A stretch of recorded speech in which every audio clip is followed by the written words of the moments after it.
#1 spot, yeah. No key, got the game on lock, ayy.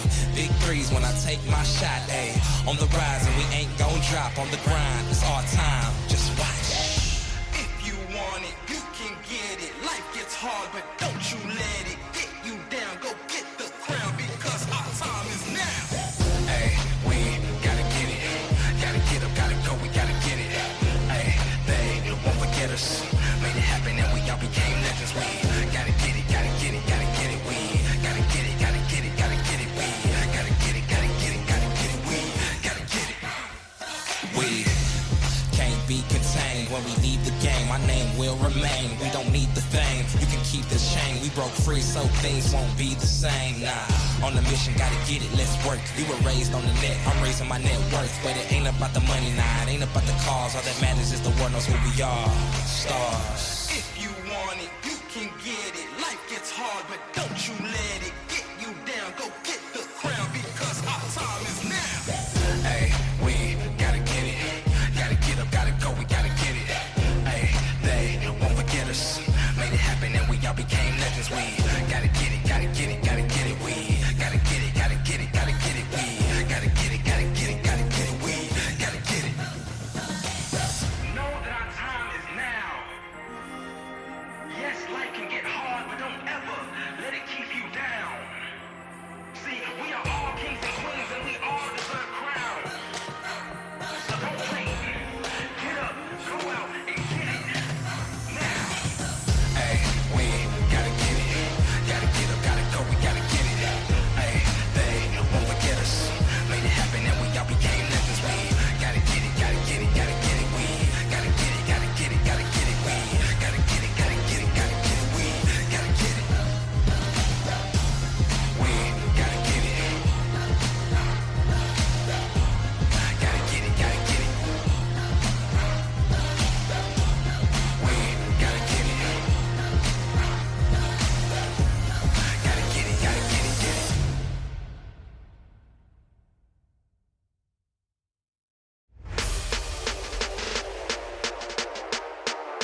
Welcome back, everyone, to Moogie's Valorant Throwdown Week 3. We're so sorry that we missed out on having you guys with us last week, but once again, we are back. It's me, Takeshi TK Starstorm Kawada, as your desk host and play-by-play man, and joining me, of course, is my good friend Jake. How are you doing today, Jake? Doing great. Ready to watch some Valorant yet again. Oh man, I'm really looking forward to it, and I hope you guys are as excited as we are to bring it to you guys here today. We've got a triple header right ahead of us. We've got, if we take a look at the schedule, we've got Hypercharged playing against Straw Hats. Straw Hats, of course, at the 2 and 3 slot right now, need this win, and they need it in dominant fashion if they want any chance of making it out of this group. Coming up later today, though, we've also got Mogbubby playing against Donkeys United, and I believe we've got a matchup of Yapping Narwhals versus Cal Poly Slow. So we've got some really heavy hitters looking forward that we're looking forward to having play tonight. Jake, what game are you most excited about watching? I think if you're just a fan, I think 1 and 3. I mean, you got the potential for Yapping Narwhals to not make it through their groups despite looking very dominant. And if that doesn't excite you, that's, what are you here for? Yeah, exactly. If I mean, and if you have no faith in Straw Hats, then why are you even here? Honestly. So here we go. Sorry, production. What was that? It's bind.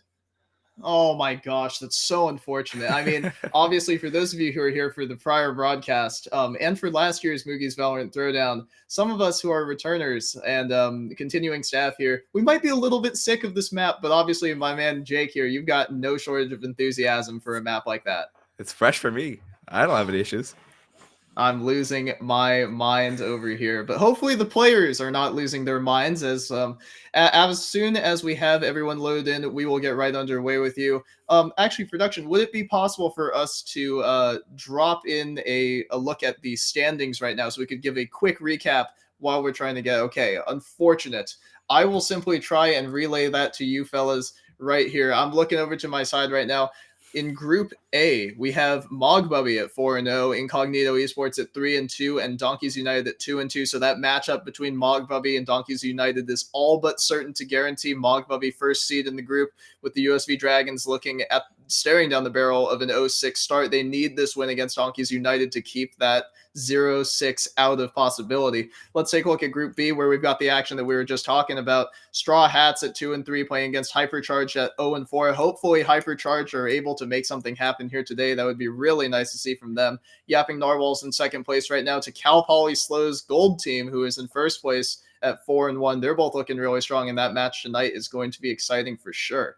Looking at Group C, we've got Alibaba 6 and 0, undefeated in group stage play, and then you've got Bay Asians of California and Low 2 NA tied at 2 and 2, but Bay Asians has the head-to-head tiebreaker and the RP tiebreaker right now, with Fresno State at 0 and 4. Not sure what's going on with them.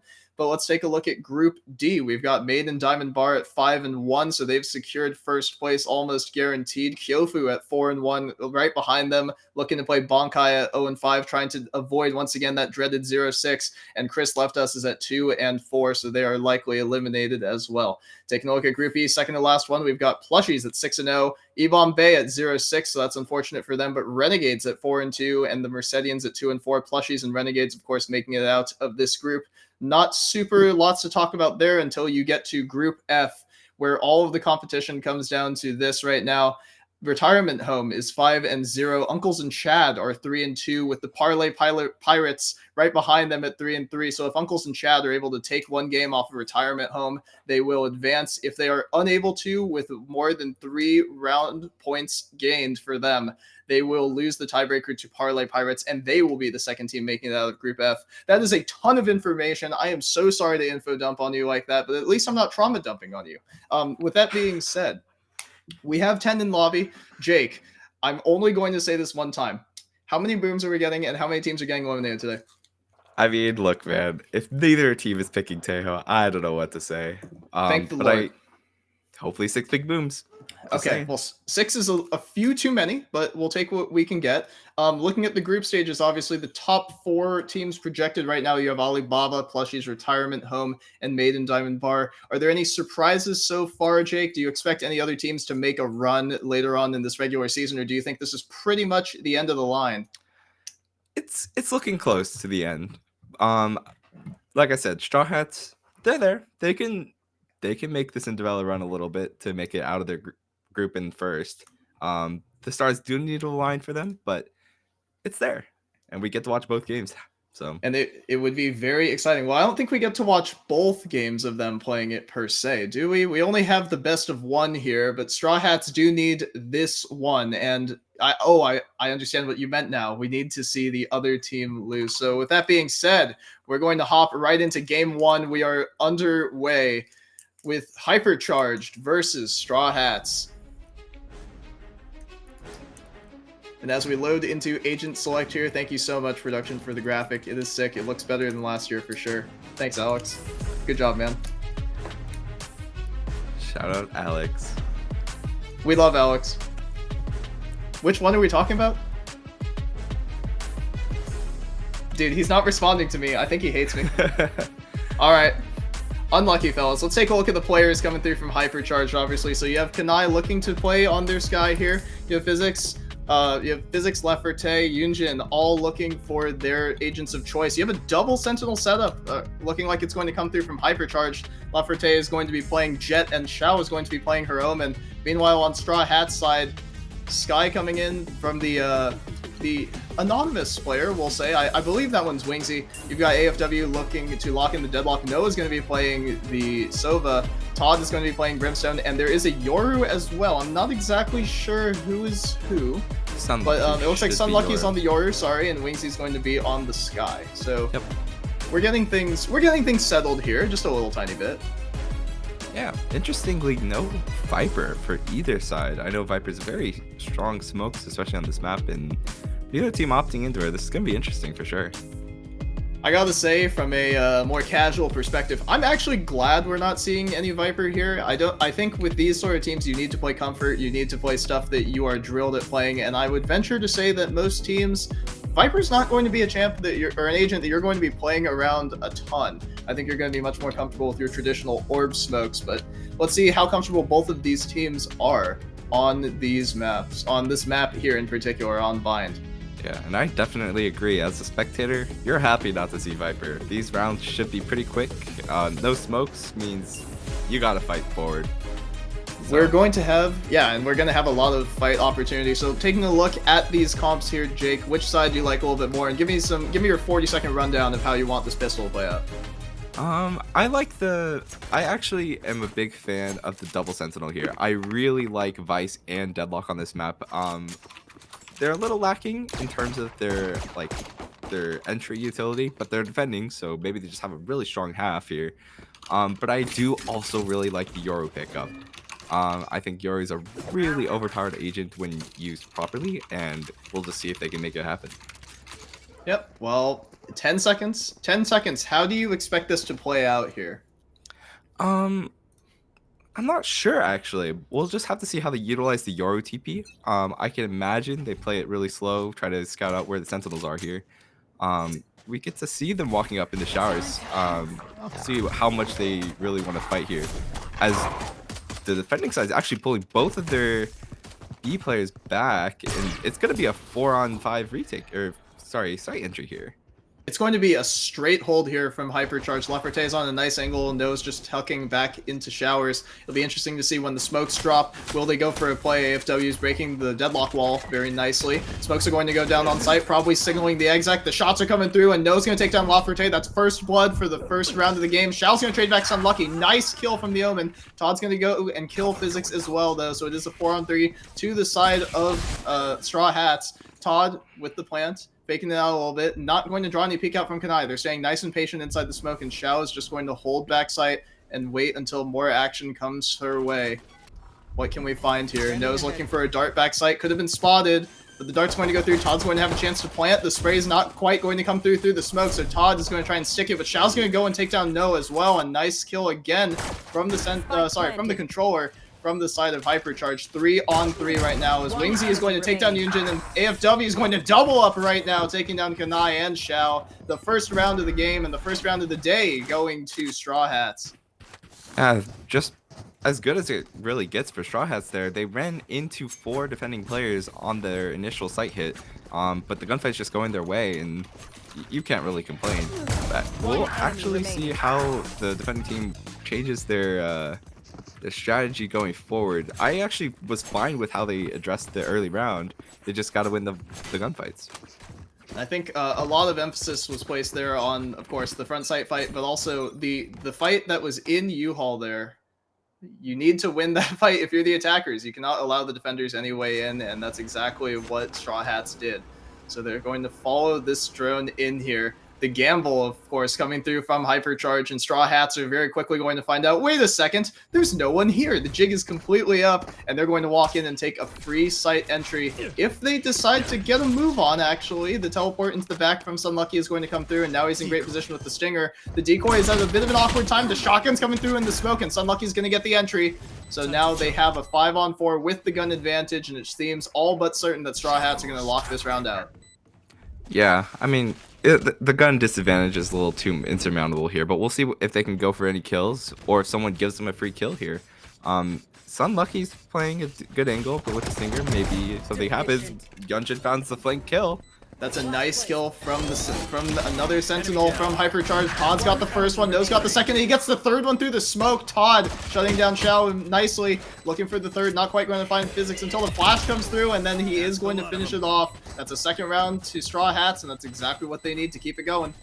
Yeah, just pretty standard eco. Get the bomb down. You got the bomb down to the extra 300 gold. Nothing really to complain about here. So going into the first gun round, I mean, this is where I expect to see some fight back. The Sentinels hopefully can you can use it to get some early information, deny site entries, and hopefully we get a little bit more competitive round here. Well, there should be a more competitive round as all the credits and all the economy is going to be dumped in from the side of Hypercharge, trying to get those upgraded guns here. They need to convert this round cleanly and then pick up the fourth round if they want to make this half nice and competitive. Wingsy and Sunlucky looking for some jump peaks long as Kanai's going to throw their dog through the teleporter and then jump down the the B short area. Just going to be waiting more patiently. Yunjin going to set up the util. Xiao's going to be called off on a timing, but she is going to find Todd. Controller differential right now. No, not necessarily in a position to trade, as AFW is going to be walking down short on the opposite side of the map. They do not necessarily know about the hold in backside. And as the rotation comes back towards A, they're leaving a couple of players left on B. Hypercharged needs to come up big. They need to find even trades here if they want to stop this from going down. The man advantage being found by Xiao was big. But how do you want to see this attack coming through? I just want to see them poke and prod. I mean, they really pushed up A mid, but they're most likely just going to rotate through hookah here. It's interesting they didn't try to actually work anything on A. They just decided to re-hit B with no information gained, but maybe they just feel more confident running into the Vice here. You need to break this Vice Ito, or at the very least, you need to find some kills early. Xiao's looking to TP out. Wingsy's going to take down Laferte, AFW, and Sunlucky on the entry. It's a clean 3-for-0 from Straw Hats. They're looking to wipe Hypercharge right out of the round. The wall's going to come in on CT. AFW is going to swing off of it, not quite going to find the first. Flash coming in from Sunlucky. Maybe a bit of a team flash, but they're able to hold spawn. AFW with the first. Sunlucky hunting right now for Kanai, seeing if he can get the last kill on the last member of Hypercharge. Kanai's going to shut down Sunlucky, but Wingsy's going to trade them right back. Yeah, huge net there from the side of AFW. Literally just shutting down any kind of like retake the defending side could take there, and netting them 2 free kills in the backside. But I mean, I think if you're the double sentinel comp and you're really just playing in the back of site and you're letting the attacking team just literally walk up to your site, there's not much you could do as a sentinel team. You need to take some space. You need to play a little bit more aggressively and try to stall out 4 rotations. If you let this attacking team just walk up like that, it's just too much value for them. Sunlucky with an aggressive teleport, we'll say. The dimensional drift going into the site. The clone's going to come through out of nowhere. He sees Xiao blinded backside. He's going to throw a second flash just for good measure. Gate crash faked. We're going to pre-fire at our own Yoru, but we are going to get the bomb down and planted. Straw Hats in strong position again. It's a 5-on-5 retake for this Sentinel-focused comp from Hypercharge. Kanai's dog not quite going to find anything. Laferte is going in on site. Wingsy's going to get the double. No's going to take down Kanai as well. This round seems all but certain once again to be in the favor of Straw Hats, and unless Yunjin's Deagle made it a little bit more interesting, we're not going to see too much more action. There are 4th round picked up by the Straw Hats, and they're in great shape for this half already. Yeah, I mean, their economy is booming. They should be good to buy for the next couple rounds, maybe even 4 rounds. There's not really much to say. I think if you're hypercharged here, you have to play a little bit more aggressively. Try to get some info. Use your sky to find where this attacking team is coming from. Because if you're just waiting in the back of sight for this attacking team to just run you down, it's not gonna look great. And you see, interestingly enough, Hypercharged have actually stacked the double sentinel on that angle. Laferte had the angle with the op, but he is going to drop off the truck against maybe his better judgment. Nice dog, not quite going to find anything, and they're going to peek right into AFW's rifle. Laferte has to go huge here, but he's not going to be given an opportunity. The teleport's going to come back towards A site, knowing that they have the man advantage. Sunlucky looking for the entry. That's the clone. Laferte finds the first one to know. That's a nice one. He's going to drop back into spawn right now. Sunlucky, aggressive teleport into backside, seeing if he can take this elbow control. Is there a timing to catch Yunjin? It's just a question of, does he peek into the angle? Yes, he does, and Yunjin shuts him down. It's the first man advantage for Hypercharged. Can they manage to make a round out of it as the spike goes down? The net coming through on front site. AFW with the annihilation. He's looking for it. My territory, my rules. And it is going to catch Yunjin, but Physics is going to sell out his position, knowing that he gets the kill. Traded back by Wingsy. Wingsy doubling up again. 2-on-2 now is the score line. You need Laferte to go huge here. He traded off the op. He's into the Phantom now. Xiao peeking out from heaven, looking for the kill onto Wingsy. Going to teleport down safe, and Wingsy with a quick peek onto Laferte gets the quad kill against Xiao. A 5th round and a clutch coming through from the initiator for Straw Hats. Yeah, and it was looking really good initially for the side of Hypercharged, but Wingsy just an insane round there. 4 kills, just taking every isolated 1v1 and just demolishing every single opponent. It's looking rough. It's looking really good for Straw Hats. I mean, their individuals are in form right now. You see Wingsy is 9-0, you see Todd is 6-2, and you see AFW actually at 5-0. So they've got their individuals shooting really, really well right now. Hypercharged, you have to see if you can mount a defense. The gamble is going to come through again, and once again, it is going to be incorrect. If the Seekers are popped, they will find no one is home here on A. They are popped, and they're going immediately the other direction. We are sprinting onto A site. We are rolling it right down right now, and let's see how many kills you can get here if you're Sunlucky. Just camping out on this little entry outside of... Oh, never mind. We're just going to be peeking right back. It's going to be a 5-man flood from Hypercharged out from CT. We're going to get body blocked in the elbow by Kanai's Sky, but can they find anything more with their shotgun? The answer when we come back. I mean, they're going.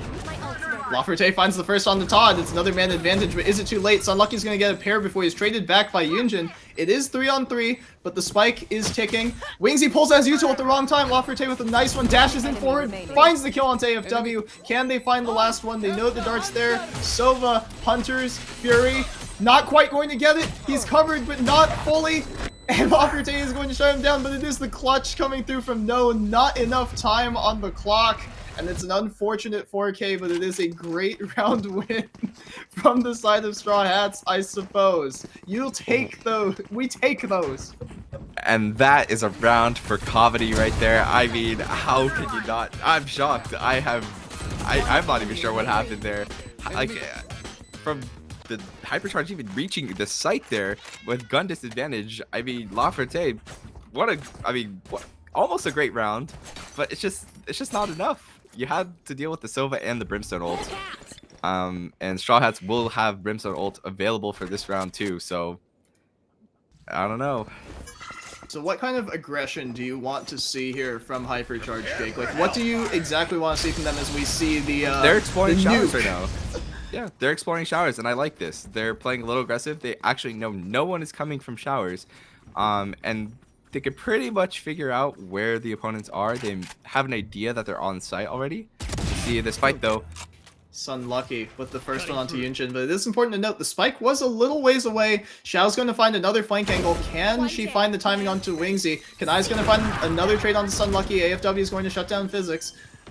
But now Xiao with this flank, can she find AFW? She needs this round, this kill to secure the round. AFW is going to jump through the teleporter, covered by Todd. Nice headshot coming through, and it's all up to the Jet from Hypercharged. That's the first kill down. Needs to find the second. Todd is buried into the short cubby. The AFW is on 1 HP, so if Todd actually gives this one up, there's a chance he dashes forward straight into the crosshair of Todd. A 7th round for Straw Hats. They've won this half already. Yeah, and I liked what Hypercharged did there. They explored showers, they pushed out, and it actually looked really good. It's just the rest of their defending players were caught a little lacking. They weren't aware of the potential that Yoru could just be already pushed up so deep, and you know, it ends up costing them. But that's the type of aggression I want to see from them. I want to see them just get information on where the opponents can't be. You have Sentinel Util to deny the part that you're not exploring. Use it. I would like to see the Sentinels actually, well, both of these Sentinels have kits that can be used away from them. It's not like they're limited by area or where they are on the map per se, as Sunlucky is going to be aggressively dimensional drifting in. Not quite going to find too much, and then it's just going to come back out to Garden. So there's not too much information that was gained there. You know that there's 3 towards B, but you don't actually have enough information as we all teleport. All of Straw Hats are going to be teleporting back over towards the A site. The Omen ult from Xiao is going to be in a cutoff position, but does she know that Wingsy is there? Kanai's going to take down Sunlucky. Another man advantage for Hypercharge, but do they know that that's the lurk? Xiao has an angle, and Wingsy and Todd are going to get the kills in unison. It's going to be a 4-on-3 now, and Straw Hats are in the lead once again. Laferte with the op, needs to find this first, but AFW maybe posted on the angle, and he does find the kill.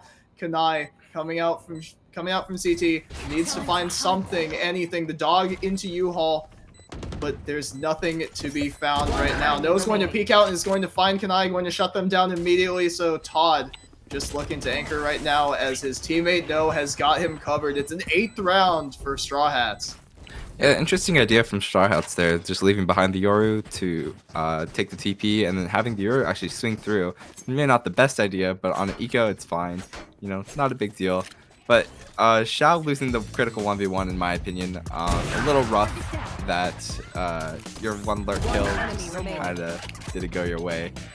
But yeah, I mean, I think Hypercharged are at a loss for what to do here.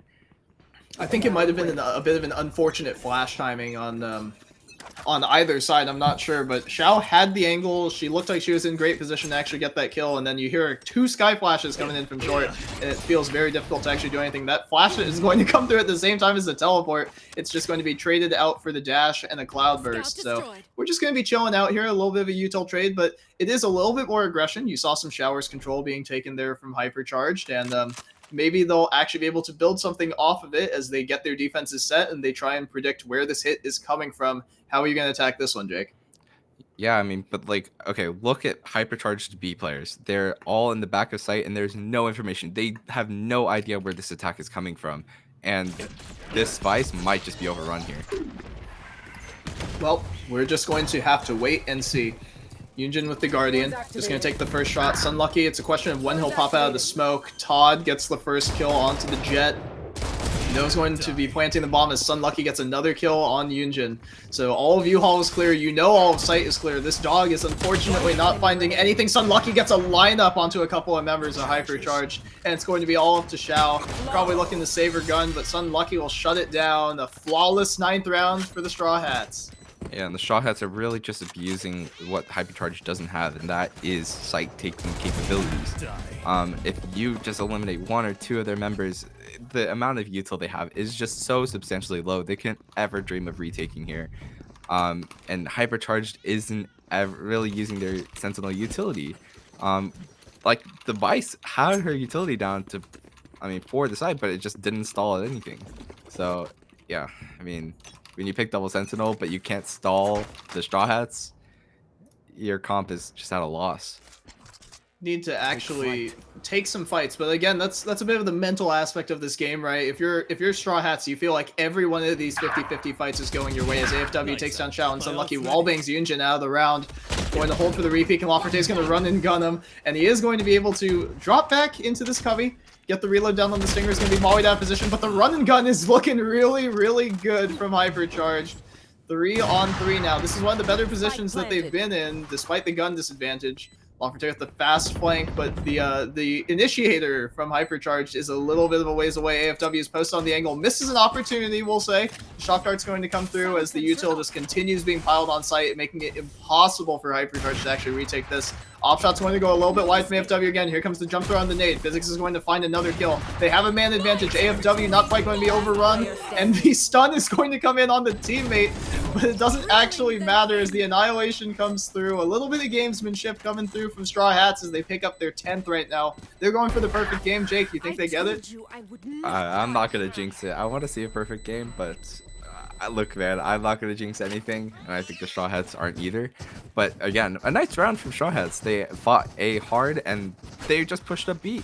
It was a split take, and Hypercharged weren't ready for it, and just saw what happened. Well, man, I love competition. I don't want to see any perfect games unless it's my team doing the sweeping, and neither of these guys are my teams, unfortunately. If I were playing the game, I couldn't be talking here with you guys. With that being said, I hope this game, if this does go to a 12-0 half, I hope it goes all the way to OT, man. I want to see something here. Yeah, I mean, they're ready for this hookah hit, actually, and they have 2 players here, and I wonder if they're just going to keep him here. Zhao is actually playing really aggressive, but Sunlucky is aware of it. Xiao was able to get out of that angle, and she is going to get back into position to kill Sunlucky. It's a 3-on-3 thanks to the heroics of Hypercharged Dome, and Kanai just waiting. But do they know that Todd has gotten all the way into elbow right now? Kanai is just waiting on site, needs to find this first, and they do. Excellent. Now they're going to drop back into the tube, and they are going to find the kill onto Wingsy. Big clutch. Is this the round? No one's looking at the elbow play. Todd has the wraparound, has the angle on the first kill, doesn't quite get it, but he is going to kill Kanai. It's a one-on-one right now. The duelist must clutch. Hypercharged. It's all up to this. This is the best opportunity you've had so far to take one of these rounds. Todd is just going to march straight down this angle. Does the Jet know? Does Lafferty? No, yes, he knows. The first round coming through, and it could not come at a better time. The jinx happens. We are competitive, maybe. Caster cursing is real. No matter how big or how small we are, Takeshi. I look, man. I said so. You don't want to curse them. But again, a great round from Hypercharge there. Zhao playing really aggressively in hookah, and that's what I want to see from them, but it's just a little too late. The most they could get is 10-2, and if they were doing this earlier, maybe some rounds go their way, but this late, it's just... And production is saying there's a gamble stack for our last round on this half. I mean, I don't really understand, but when we get back into the action, we'll see soon enough. I like throwing anything different at them, and Lafferty is going to take down Sunlucky, and it is another man advantage for Hypercharged. I mean, finally, they're actually getting these opening kills so that this double Sentinel comp has some legs to stand on here. We're going to bait out the op shot, too. So this 4-man stack, I mean, it did actually find something in the Shower's engagement, so it's going to be all up to Xiao now to stall this one out. Yeah, and you can actually just rotate another Sentinel over. You have so much Sentinel utility on A, you don't actually need your Sentinels there to have it be up. And that's what they're doing. They're just rotating all off A, so it will be a 5v4 site take here for Straw Hats. Nice stun coming through from the initiation, but Todd and No are going to shut it down. It's a 4-on-2. Make that a 4-on-1 right now. It's all up to Yunjin. Bring me the arsenal. He's going to need an entire arsenal. It's going to be nuked out of elbow and shut down by the Brim ult. An 11th round for Straw Hats. They win this pistol. It is all but certain. Hypercharged needs something massive here. Yeah, just interesting decision to have your Sentinels stack with your utility. You can literally gamble stack, but have your Sentinels throw their utility on the other site. Not sure what Hypercharged are thinking there, and they got punished for it. But we'll see how they handle this attacking half. I imagine flanks will be extremely hard on the side of Straw Hats, but that's what Yoru is there for. Yoru can actually make things happen against this double Sentinel comp. So if I'm Straw Hats, I mean, yes, obviously the flanks might be difficult, but honestly, do I care? Like, I'm probably just going to flash myself in with the double initiator, effectively that Yoru is, and I'm just going to run at them and see what we can do. And it does look like Sunlucky has the flash in an aggressive position, and he is going to look for the fight. Not quite going to find the first. Now he's going to prep the flash, and he is going to flash himself out, but he is going to also catch himself. So Xiao has the opportunity to trade it back, and she takes great advantage of it. And the man balance right now is a little bit restored. let's see what Hypercharged has in store for us here on the attack side. A bit of an interesting decision there. Luckily to get one, I will say. But Hypercharged are taking it really slow. They probably will TP here because they're the two players are pushing up A and their spike is A mid. Not really sure what the plan is here, but they will most likely just TP and they are doing so right now. AFW missing the first shot is crucial. He likely will be shut down by this chase down right now. Kanai is going to take their time, heal him up, and then get the kill onto AFW. Perfect. 4 on 2 right now. If Hypercharge can't win this, what can you win? They do get a trade back. Straw Hats get a trade back from No. Physics going to get a lot of damage down, and that is unrecoverable damage right now. The peek out from Heaven not quite going to be great, and No spots the cross back over onto Triple. Can Physics stall out the round, or does Kanai have to make another play here? The wide swing's going to come out, and Todd's going to shut it down. Damage has been done, but is there any retake to be made of it? This drone is being invested really, really late, and it is going to clear out most of U-Haul. Not quite going to find the tag. The flash going to come in from Kanai just to stall out the round. Xiao's going to take down No, and Kanai likely has this round all but secured. Todd would have to stall it. Not quite going to get the first one from Xiao, but just a little bit more stalling from Kanai is going to be enough to win out the round. And they will get one more onto Todd. A second round, a must-win round, like every round coming on from here. And if you are a Hypercharged fan, their comeback starts with a pistol. The eco round should be pretty secure. I can't imagine too many things can go wrong, but maybe that's just a caster curse as well. But a great round from Hypercharged. Like, they handled all of the...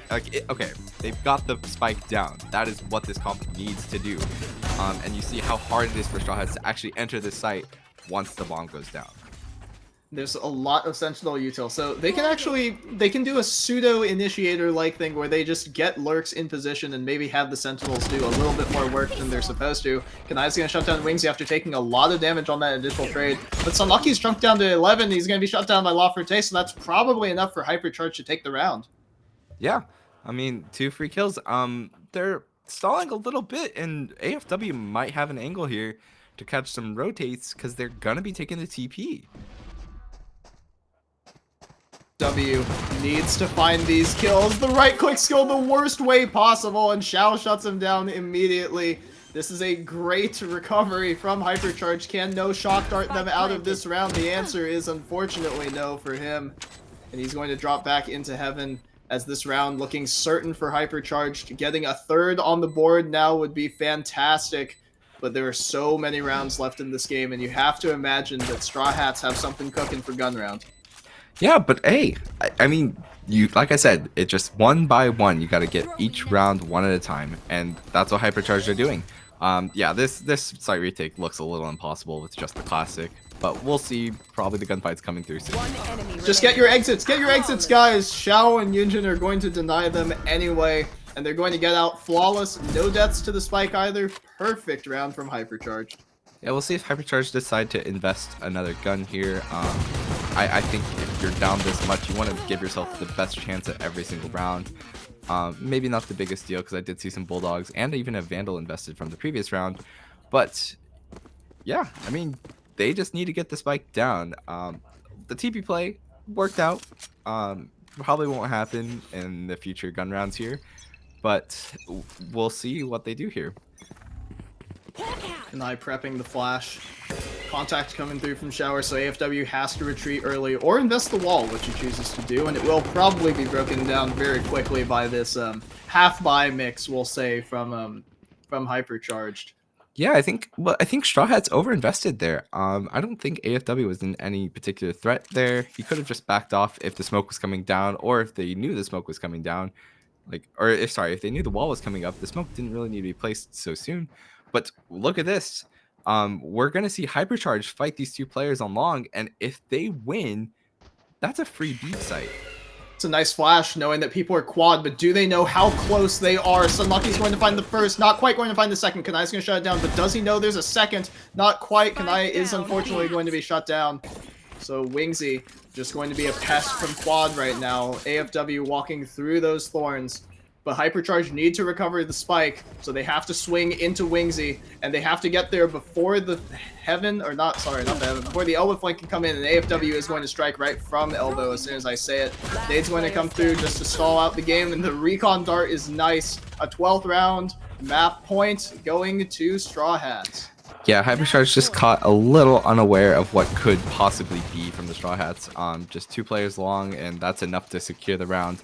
I think on the side of Straw Hats, that's exactly how you want to play. You want to play, just get 2 players up really aggressively. Not even really aggressively. You can just get 2 players off the site, and make sure that if they can get 1 to 2 kills, a site retake is very, very easy for them. And it's a team game, right? You got to play off of one another, and that's somewhat of what we wanted to see from Hypercharged. You have all that Sentinel util, probably look to do something a little bit more aggressive there than the passivity that they were showing. Sunlucky's at a headshot angle, is going to find the first, and he's going to continue holding there. The flash is not going to be good enough, but Yunjin's headshot will be. So the man advantage is equalized. Hypercharged, 4-on-4 with your life in this game at stake. AFW is going to take down Xiao. Yunjin waiting very patiently. That Seeker probably not quite going to give the most information as Yunjin takes a whole bunch of damage. Physics is going to take down Wingsy. Needs to find something big here. AFW takes down Yunjin likely through that door, I'm pretty sure, and he just sprints it right out. The last 2 members for Hypercharged, Kanai has to lead them to victory here in this round. How would you go about this one, Jake? 2-on-3. I really want to see them just pause and wait. Re-hit hookah. You know that most likely Straw Hats have to check A here. And that's what we'll see, but they're not playing together, which this could spell disaster if Todd actually finds a one-on-one here. We'll see if they give it to him. Todd's been the man to do it, and AFW has the annihilation. He swings into the angle, maybe a little unprepared. Todd, patient. Patience is the name of the game. 20 seconds. Is he going to get caught on this angle? Physics going to drop out. Not going to be looking at elbow, but Todd fumbles the spray a little bit. Annihilation is coming through, but the damage is not quite going to be enough. Physics is running. I'm sorry, Kanai's running, trying to save Physics. AFW gets with the annihilation, so here comes the plant. And are they going for the knife? AFW swing, and he gets it to take down Kanai and close out the game for Straw Hats, 13-3.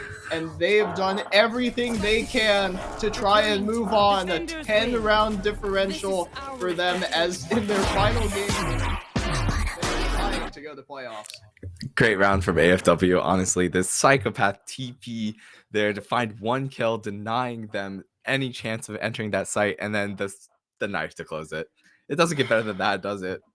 No, I mean, well, it doesn't get much more disrespectful than that, we'll say. But closing things out with a knife, quite possibly the most hilarious thing that you can do. And you know, if this is the last thing that Straw Hats are going to show us in the regular season, I'm glad that they showed it to us now rather than never at the very least. They're going to move to 3-3, and they've done everything they can. They need a crushing victory, we'll say, from Cal Poly over the Yapping Narwhals later in tonight's 3rd game of our triple header. That was a fast one, Jake. How are you feeling about that? I mean, it was fun. Some rounds got a little wacky, but hey, that's what we're here for, and I enjoyed it.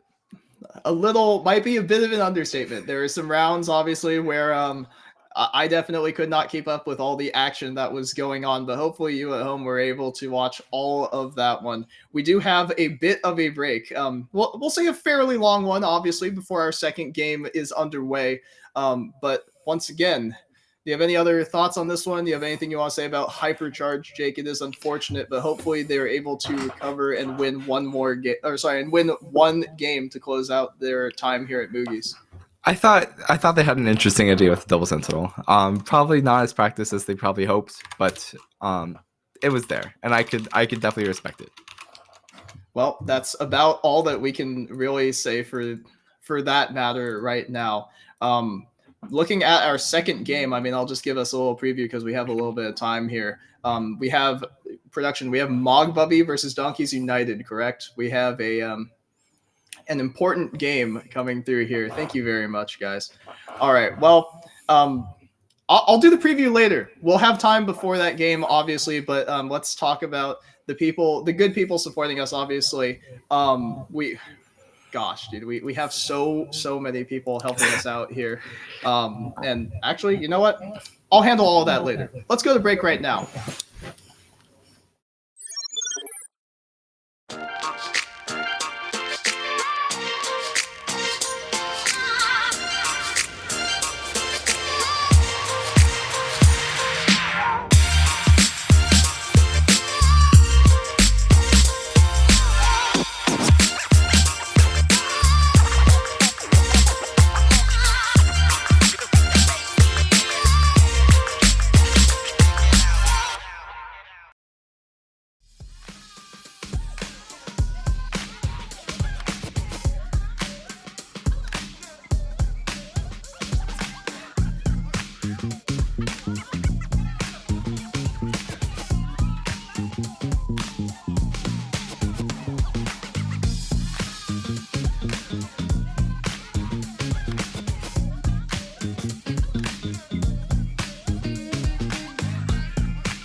One enemy remaining. Deficient. Block placed. Enemy down. One enemy remaining. Train you. Last player standing. Safe? Lucky sight. My ult's ready. One enemy remaining. 3. Enemy. Don't get up. Cutting through. Spike planted. Last player standing. Hoops.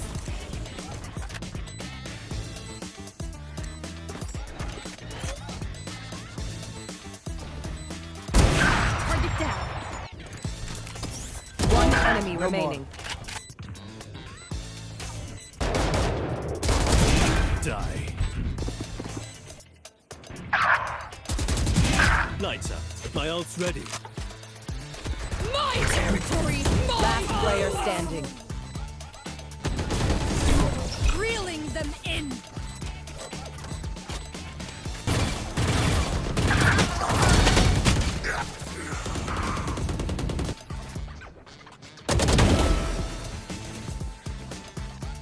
One enemy remaining.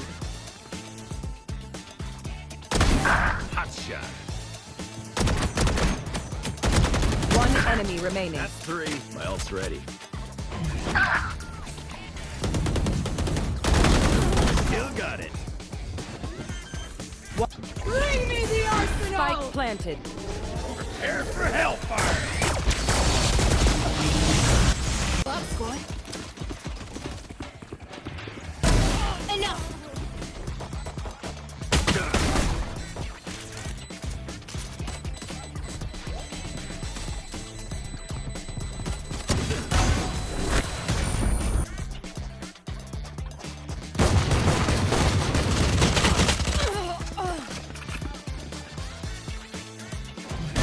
Dead.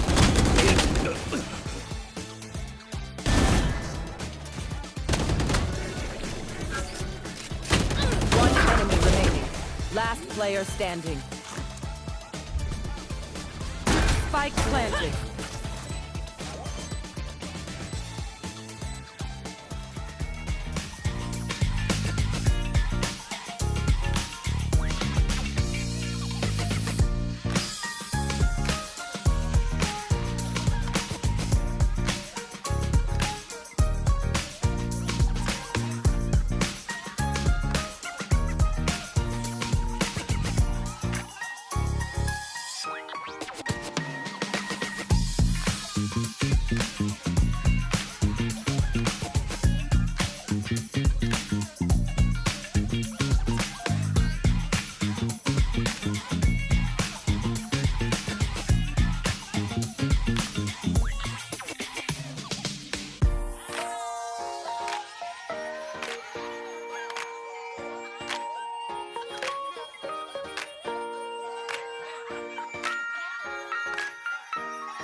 beg me to stay. This time I don't think so. I had enough of your romance reflow. Heartbreaker with the ego. You were doing some things that could have been illegal. Makes sense out of nothing at all. You were pretty much evil, but I got more to say.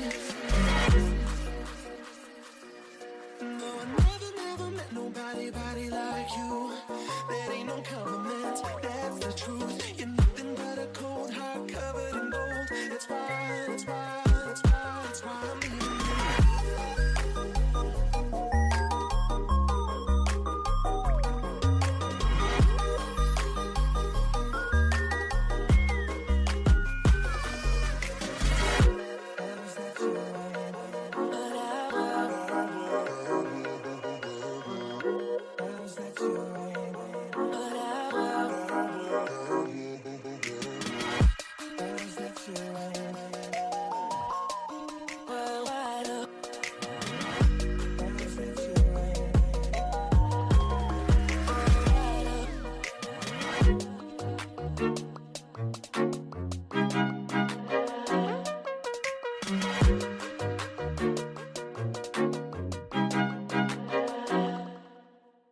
Oh, looky here, I am burning again. Thought it was real, but your love, it was only pretend. Oh, looky here, I am walking away. I turn around if you beg me to stay. This time I don't think so. I had enough of your romance reflow. Heartbreaker with the ego. You were doing some things that could have been illegal. Makes sense out of nothing at all. You were pretty much evil, but I got more to say. No, I never met nobody like you. That ain't no compliment, that's the truth. You're nothing but a cold heart covered in gold. That's why I'm leaving you.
welcome back everyone to the second game, or the pregame show, we'll say, for the second game of Moogie's Valorant Throwdown. We just watched Straw Hats have a rather uncompetitive game, we'll say, against Hypercharged. A little bit unfortunate there, but hopefully we will see a much more competitive match here between Mogbubby and Donkeys United. Jake, what do you have to say about last game? What do you want to see this game? You have players to watch. I'm leaving this all to you.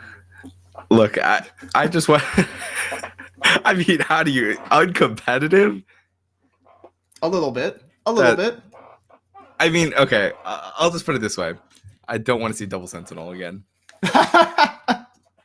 Okay. Well, let's hope that we're seeing some nice aggressive compositions from our two teams here, and from our last two teams later tonight. Obviously, I don't know if we're allowed to call it a match of the week per se when we've only been streaming today. But with that being said, it is definitely the match to watch in one of the final games of Group. Is it Group B? Yes, it is Group B competition that we were talking about earlier today on the desk. So. Yeah, so this match that is our third match. This match is Group A, of course, and this is also one of the final games there. This is what happens when you have say it with me, guys, 3-week season? 3-week season? Yeah, okay. I love 3-week regular seasons. I wish, and I hope that sometime in the future, we will have best of threes for every one of these matches. But I think that will probably get me killed by production. So, with that being said, I'm already on thin ice. And it's only a matter of time before Alex comes over here and he starts casting himself. So with that being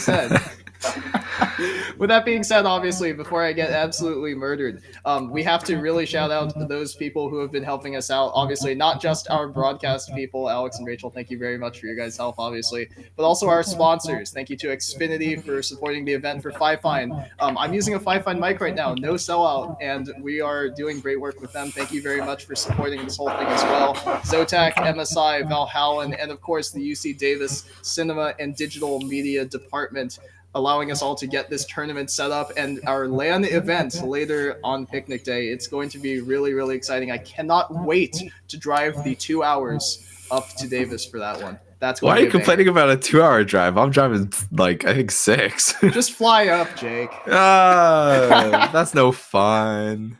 Yeah, okay. My bad, fellas. This is what happens when a Bay Area guy complains to an LA guy about traffic. Dude, it's basically the same amount of time. I have to wait in the airport 2 hours. My flight takes about an hour. Then I have to wait another 2 hours. Wait a second. Airport. Ain't no way you're waiting 2 hours in the airport. I get there early. For a flight to SAC. I get there early. Hey, LAX is no joke. Okay, well, I will have to concede that point. I've only ever been there once, and honestly, I don't think I need to be there again. Yeah, it's just doomed. All right. Well, production has informed us that I no longer need to talk about the airport. I am allowed to talk about what map we're playing. We're playing Lotus here. Donkeys United is going to be on the defensive side, I believe. So it'll be a bit of a throwdown here on this map as soon as we are able to get loaded into game. Just double checking real quick to make sure that all 10 players are here and that people are ready to play the video game on a particular side, we'll say. Do you have players to watch, Jake, for this matchup? I mean, right. I think it's sorry. You're good, bro. You're good. But players to watch for. Definitely want to watch for Dadston and Mogbubby. I know there's 2 players from the the Berkeley Valorant scene, so I can't imagine they don't drop like 20 kills. I'll just put it out there.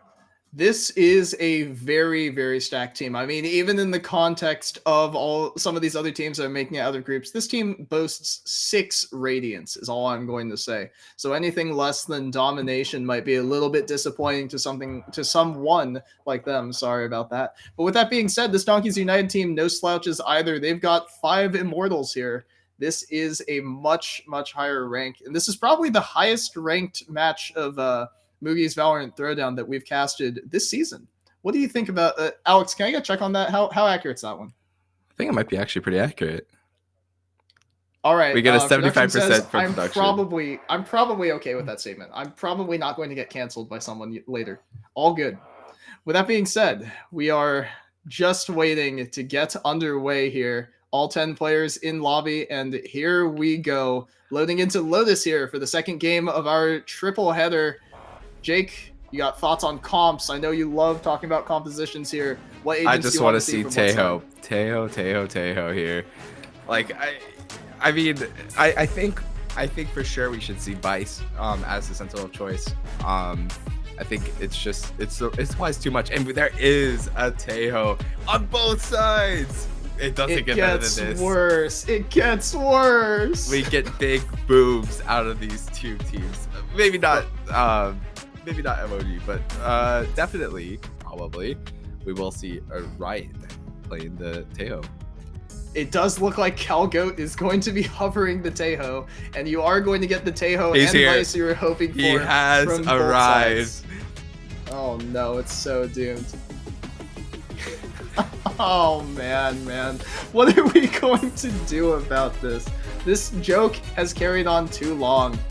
But I do like both sides, actually. I really like that there's actually Yoru on both sides, and we'll see how well they make use of this. 2 Initiator, pretty standard for both sides here, and a Vice to support the Sentinel role. The only difference between these two comps for the most part is actually their smokes of choice. Clove is going to be a very, obviously she's just very aggressive, very solo queue favored, but her smokes are limited in range. Omen's going to be able to smoke across the map, and that's the one advantage that this comp has over in terms of its smoking capabilities.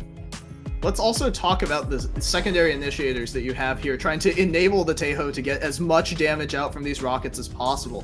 Donkeys United is rocking the Fade, whereas Mogbubby is rocking with the Breach here. And it is a little bit of off-rolling here. Obviously, you were talking about your experience with a couple of these players being from Berkeley Valorant.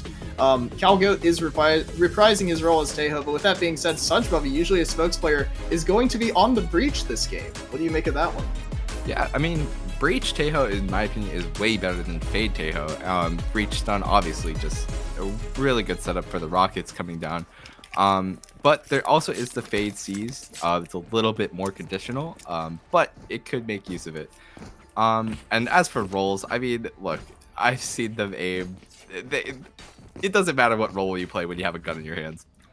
Whoa, that's crazy. It's almost like it's almost like individual skill does still matter in these team-based games. But with that being said, we're getting underway in the pistol round here. What do you want to see from Mogbubby on the attack side?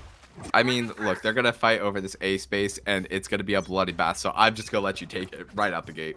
I am so ready to cast 13 rounds of A take, and here we go with all the util you could ever ask for being dropped.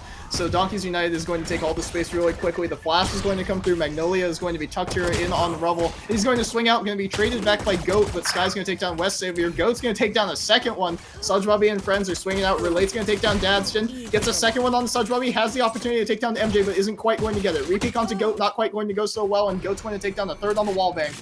2-on-2 as I'm running out of air. They're storming their way through tree right now. Sky has the first peek, hits the one dig onto MJ. Nice shot. Goat would have to ace, but he is untouched right now. And he has 2 mags worth of the Ghost right now. He's going to tap. He's going to look for the Heaven play. Is Sky going to give him the opportunity? Sky hits the 1 dig off the screen. The first round going to Donkeys United. That was a fast one. Yeah, I mean, Relate just fighting so much there.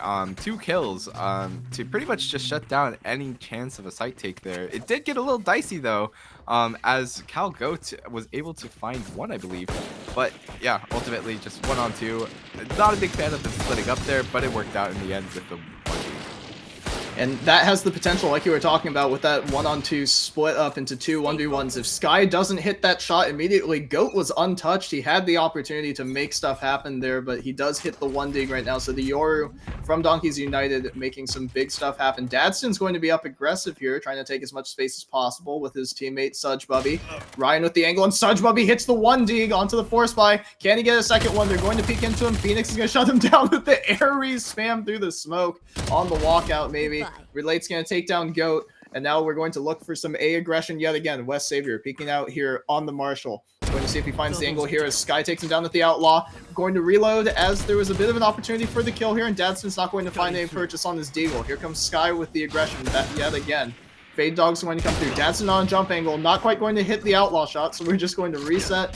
We're going to play this a little bit calmer right now in the 2-on-4. These Berkeley teammates, Dadston and and MJ. I apologize. Usually Dadston is on the Vice, and that is what I know him for. And MJ is not quite going to take relay out of this round.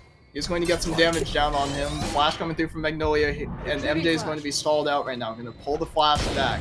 Magnolia has to find something. Sky's going to get the kill cleanly. Dadston looking to just do a little bit more damage here, but can he actually find anything? Does he know that Relate is right around this corner? And does he know if he hits the shot, there's a chance in the round? He is going to take down Relate. Not going to heal though, and Phoenix is going to take him down. A little messy towards the end there, but the second round for the Donkeys. Yeah, overall very messy actually. The defending side looked like they're kind of on the back foot, and if it wasn't for their guns, it could have actually spelled disaster. But yeah, they close out the run. Good eco, and we'll move on to the gun rounds, which hopefully we'll get to see some fighting outside of A and maybe towards the C site. Okay, but hear me out. What if we took A space again? No. See, look, they know me. They want to see fight from rounds, and I really like this from both sides actually.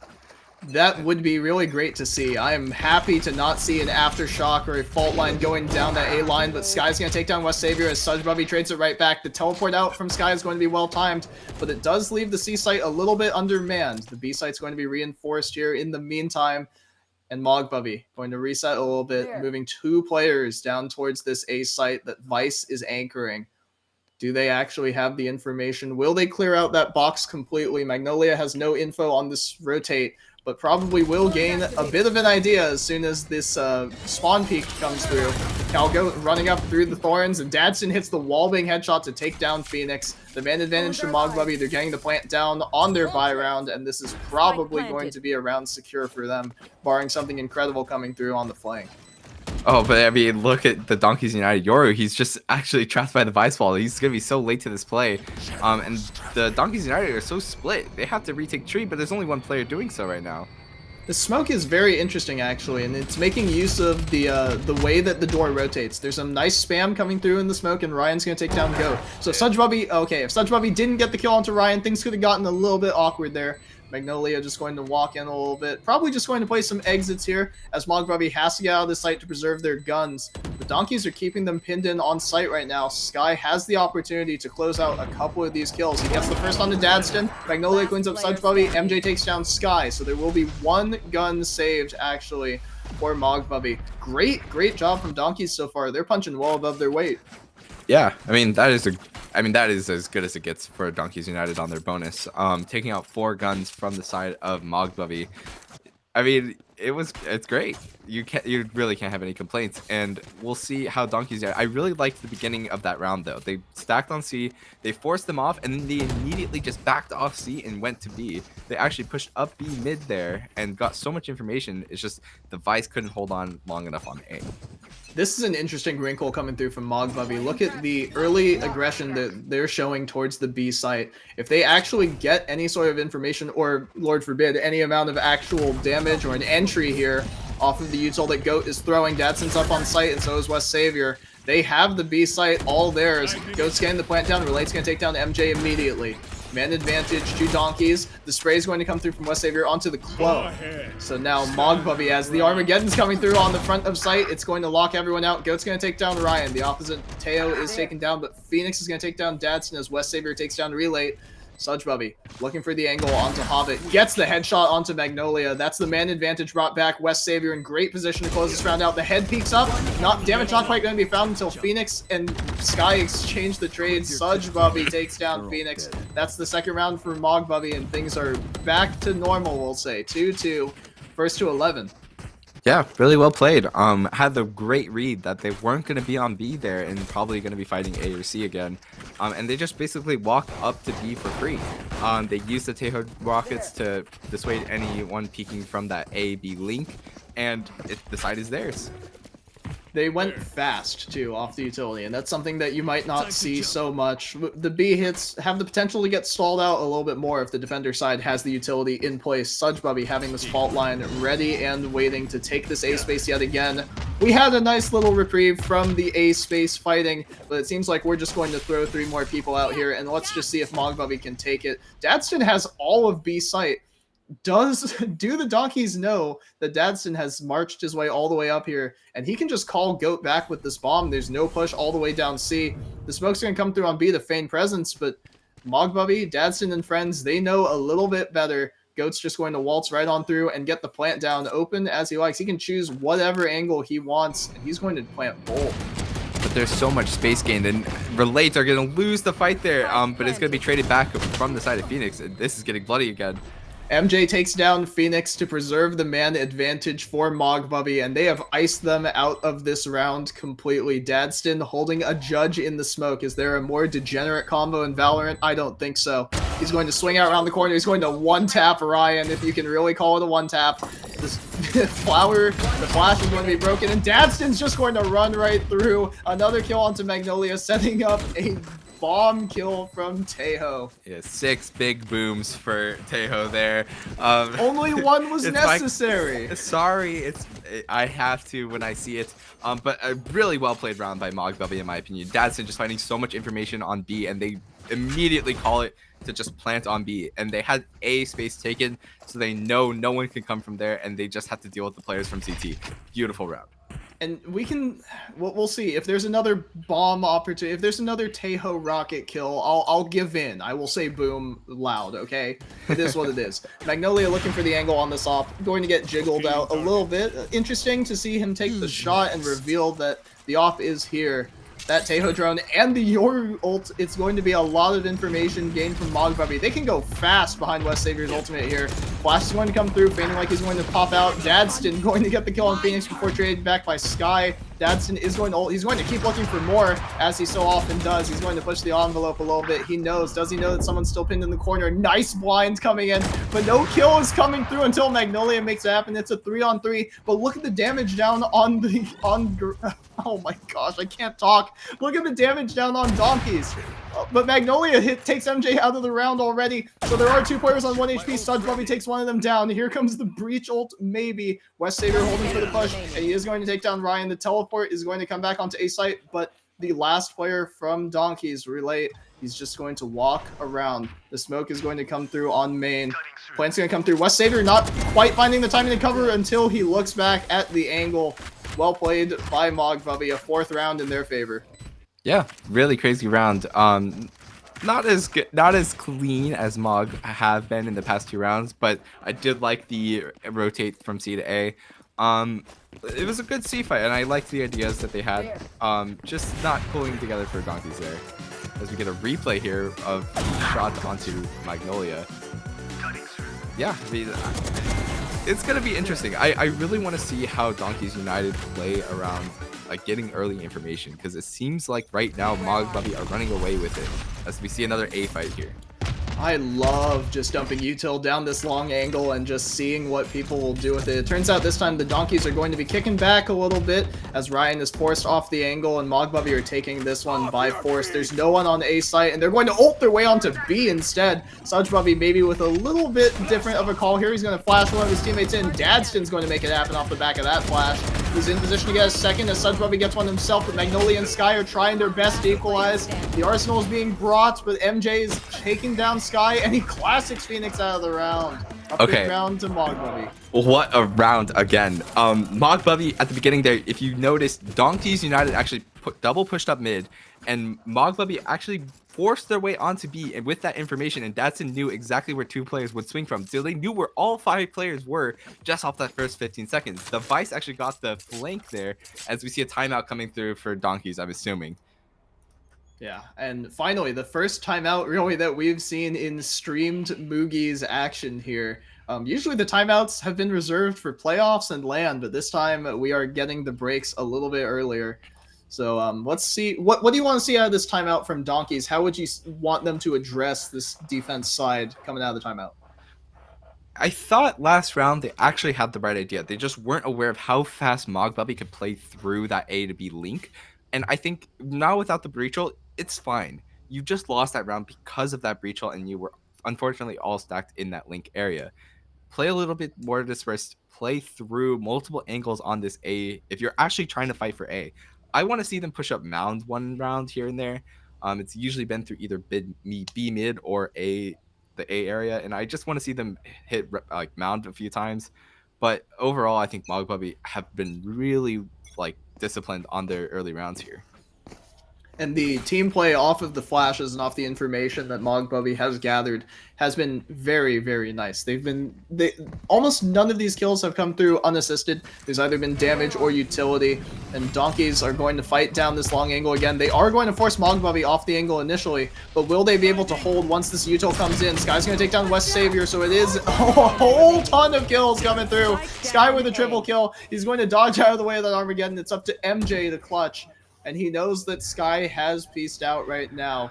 A 1-on-3 clutch demanded of the Sentinel for Mogbubby. Nobody is on a site though, so can MJ find a timing where maybe he can claim Vice Diff here and then kill Phoenix as well? He's going to not fake the door. He's going to run straight through it. So the information has been gathered by Sky, looking for the fourth. Flash for backside, going to pull it back real quick. Looking for the first one tap, not quite going to find it, and Phoenix is going to make it happen. The third round for Donkeys, a win after the timeout. That is 1-0. Mark that one down for me, production. I need that stat later. Great adaptation from Donkeys United. Just, you know what? Our fights have been a little weak. Why don't we just dump more into it? And that is exactly what they do there, and it nets them the round win. Now, for Mogbubby, I'm a little worried as to why they actually chose to take that fight. They knew most likely that there was going to be multiple people there off the timeout, but they chose to fight into it and they got punished for it. So we'll see if the same thing happens this round, as it looks like it will.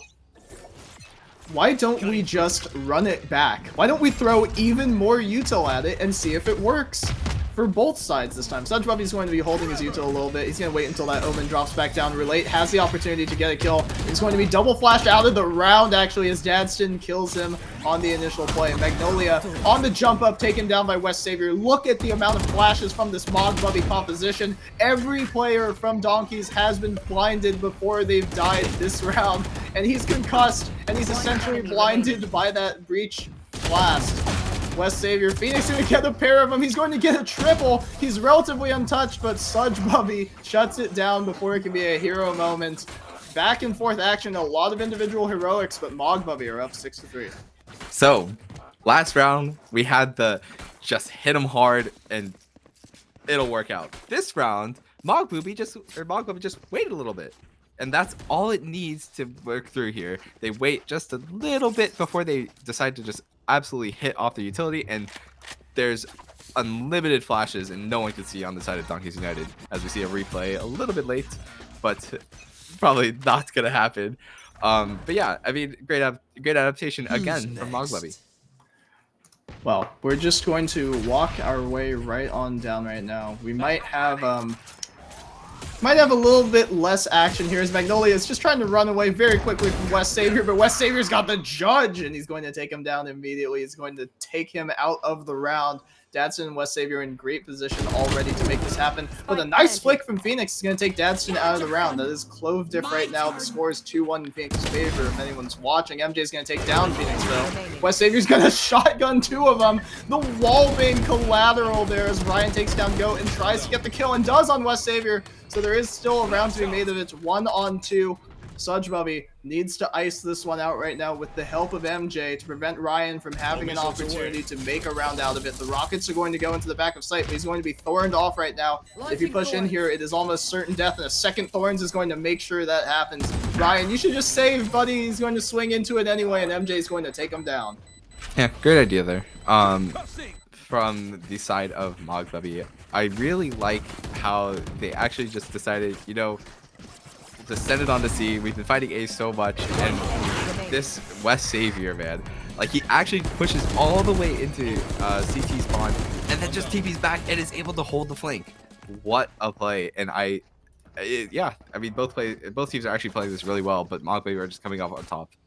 I gotta say, from Mogbubby, what I really like to see is it's not just the individual play, it is the utility and it is the playing off of each other. And the Donkeys have 5 ults. They need to make something happen with those if they want to make this a competitive half. If this runs away 9-3, I know it's an attacker-sided map, but you do not want to give these players that much room to work with, as Mogbubby is going to blast his way through that door, and Dadson's going to take down Ryan on the other end. Dadson has been relentless on this B attack, and Mogbubby settling into a soft spot right now. Yeah, we'll see if Donkeys United can deal with the fact that Dadson's usually just pushing mid and then there's pinching on the doors there. It's been a recurring theme for Mogbubby, and we'll see if they try to even take advantage of it, as we see Mogbubby getting one, but is traded quickly back by Phoenix. Dadston headshots Sky through the smoke right out of the round, and he's just going to be left there waiting as Magnolia is asked to clutch it. Him and the Vice relate, I believe. Oh, sorry, it's Phoenix. West Savior takes down Magnolia, so it's all on Phoenix. Has to find a kill here, and Goat's going to pre-fire him out of the round. Headshots only from Mogbubby that round. An 8th picked up by them, looking to really make this a dominant half. Yeah, I mean, this just seems to be the way Mogbubby hit A, is they have Dadson just split through B, and they pinch doors if they don't really find anything off the get-go, and if they do find something off the get-go, even better, just look at what Dadson's doing and react off that. As we see, yeah, if it ain't broke, don't fix it. Why don't we throw everyone that we have and every piece of utility we have at that A long angle? Why don't we just keep doing it until it works? And they're going to shock relate off the angle. West Savior is just going to be sprinting in here on the dimensional drift. He's going to see the fade running his way all the way off the site. West Savior getting as much information as possible. Sees 2 players in spawn. He's just going to drop back right before the drift runs out. Dropping back onto back site. The the spike has not gone down yet, and it will be planted by MJ as soon as I say that. Mogbubby's in an advanced position, but he is going to be shut down by the Nightmare. So now, a man advantage finally for Donkeys, but they're a little bit out of position. They have all the ults they could ever ask for. It's going to come down to Goat's Tejo ultimate. The Armageddons are going to be used. Tree's going to be cleared out by this ult almost completely. Look at all of the damage that is coming through from these ultimates. West Savior must clutch, and he gets caught out with his knife out. And the 4th round picked up by the Donkeys makes it still a little bit playable. You are bound to get it if you have 5 ults for last round. But I mean, like, I think you're happy as Mogbubby. You can't really complain. Donkeys United decided not to use any of their ults in any of the early rounds, and that nets them 8 rounds going into the attacking half for Donkeys United. So ultimately, I think we can expect the same thing from, like, it's basically just going to be a side reversal, and there's going to be no difference from the viewers. Both sides are going to want to play the same way, but we might actually see a C hit from Donkeys United instead here. I don't know if you want to hit C. I mean, historically, that has been the site that Dadston would be playing on device. But to be fair, it is MJ this time. Maybe they've done their homework, and maybe they know, hey, you know, the roles are reversed a little bit here. Despite the gun differential and maybe the aim that these Mogbubby members have, maybe we should just take the fight to him. West Savior's going to get the first. MJ's going to be traded back by Relate. He's going to get 2, and Sky's going to get the 3rd. And Phoenix is going to take down Dadston. So it's all up to Mogbubby, the man that they named this team after. Can he find 3 here to close out this round and deliver a back-breaking blow to the Donkeys? He has the spike down now, and he isn't spotted by the Eye, but he will be spotted by Sky. The headshot's coming through, and the 5th round is picked up by the Donkeys. Yep, another pistol win for Donkeys United. We'll see how Mogbubby decide to fight back, but I think there's a little bit of confusion on the side of Mogbubby. I'm not sure why they decided to overfight there. I think you could have been happy with 2 and just backed off, but they decided to keep swinging into the people who are flashed. The flash wears off and they get traded out, so we'll see what they decide to do moving forward. I actually think that Mogbubby a little bit worried here about this C aggression, right? The Donkeys showed a lot of firepower there on that last exec. So the fast rotate is going to come through from Mogbubby. Do the Donkeys have any idea? Will they just continue to hold position? This Vice util is far up, and it will be broken immediately by the Rebel player, or maybe pulled back after the flash. So Donkeys United are really afraid of a eco round play coming through from Mogbubby, and they're taking this really slowly, which I appreciate, but Mogbubby are actually just freezing on the round. They have B held, and they know that no one's probably pushed up A here, so we'll see how this happens. As such, probably just took a jump peek, and he probably spotted he might have been able to spot the fade. I don't know how much he spotted. Look at these rotations back through CT. They're stacking 3 men over towards the B site, and maybe they're preparing for a B split as they have MJ just burrowed into tree, waiting to see what he can find on this Vice. But all the attention from this Tejo Breach combo from Mogbubby has just been running all around the map this time. They spent more time with their knives out sprinting than they've had looking at angles. And so the Donkeys probably going to have a pretty easy entry onto this B site, even though time is running low. 25 seconds the difference. Here we go. Dadston with the stinger. Is he going to peek out early? Here comes the stun line. So he is going to get the first, and he is going to find the second on the stun target. So the man advantage, despite the guns, is going to be in favor of Mogbubby. Here we go. West Savior sprinting his way onto site. The Ares Goat is going to be traded back by Sky. So the man advantage is way in favor of Mogbubby. Relate needs to save this round from going the opposite way, and MJ will shut him down. The 9th converted by Mogbubby in a round it looked like they had no chance in. Yeah, the force buy works out there, and Donkeys United just way too slow in my opinion. I think they didn't really get enough space in the early parts of the round, and Mogbubby were able to just react off what Donkeys United did. They just had to kill this planter as they know they had to get it down, and the time just spells disaster for Donkeys United. It was very nice from Dadston off of some great util by Suchbubby. You can only imagine what the comms are looking like on the side of Mogbubby. Donkeys United, though, I mean, they had the right idea. They were stalling it out. Unfortunately, they got iced out a little bit too long. It is attack side. You do need to get that spike down. But this aggression from Mogbubby is going to show that we've left A completely undefended. Donkeys might not necessarily know this, but they've gambled their way into a completely open A site. The first line of defense will be MJ. But will this flank find any info? West Savior just going to be sprinting around, going to teleport back to the rest of the team. So the only person on the flank is Goats, but he gets trapped off by the Vice Wall. A 5-on-5 retake demanded of Mogbubby if they want this 10th round. Suchbubby going to silent drop from CT. All the fire is drawing attention away from him, and Suchbubby's going to get the first 2. Does he know there are people back site? The rest of his team sure does. Everyone is gone, Suchbubby. You can defuse the bomb, brother. It is a 10th round for Mogbubby. That was an insanely fast round. I don't even blame Suchbubby there for looking for the 6th member of Donkeys United. But yeah, I think Donkeys United played really fast, but there's so much info on the flank that you knew all 5 players had to be on site. I actually liked how Goat just rotated to his team and played the 5v5 retake there. Opted for the consistency, as he probably could have stayed there, as Donkeys United probably wouldn't have been wiser to the 2nd person on the flank. But yeah, overall, just really great early rounding there from Mogbubby. We'll see how they address this, as we see probably another C swing out. And they're going to fight early here, I'd imagine.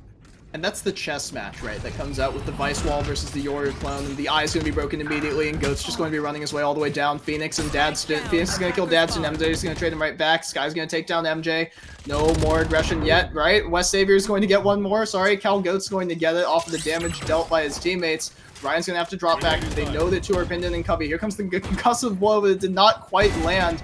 So the one tap's going to come through from Goat. He's looking for a second one on the Omen. Suchbubby's going to handle it. Sky has to clutch, and Suchbubby wallbangs him out of the round yet again. 11 rounds to Mogbubby, 2 rounds away from closing this one out. The hunters have become the hunted, as we see Mogbubby just turning on the offensive there. Overall, I mean, they just took the early fight and had so much confidence in it, knowing like they weren't going to play it. Donkeys United have been playing really slow on most of the majority of the rounds, and they take advantage of it. They just get corralled, absolutely, and with no info on A, they're just forced into their spawn, as we see Mogbubby clean up the kills.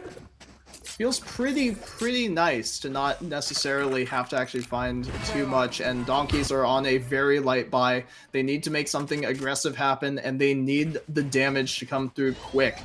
They need to kill MJ cleanly. Can they make any information happen off of that tether? Yes, he will, and the rockets are enough! Boom from Tejo. Ryan takes down MJ immediately. 4-on-5, West Savior with the flank. Gate crash faked. Another teleport being prepped. You have to imagine these flashes are coming through, but Magnolia's holding the flank. Goat's going to take down Sky. Will West Savior check this angle? No, he won't, and he'll be stingered out of the round.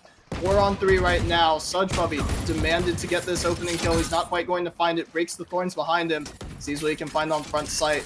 A bit of a freeze coming in mid-round as Suchbubby takes down Ryan, but Magnolia trades him right back. The rockets are going to be used on the same area roughly, so Goat's going to have the angle to walk out of water. He gets out onto site without being spotted, so Magnolia must win this fight. Dadston gets relate. Can they clean out Suchbubby? Goat's going to run him around, and Dadston takes him down. 12 rounds to Mogbubby, and they're looking to close it out. We almost see the strength of Tejo there on the side of Donkeys United as he's able to just delete Ryan off the map. I'm surprised, delete MJ off the map there. I'm surprised MJ wasn't playing off the site, as Mogbubby had a really good idea there where they just left the device on C and they pushed up A and immediately rotated upon finding no one there. They had so much info, and that's probably what nets them the round win there, despite having a really shaky early part of it.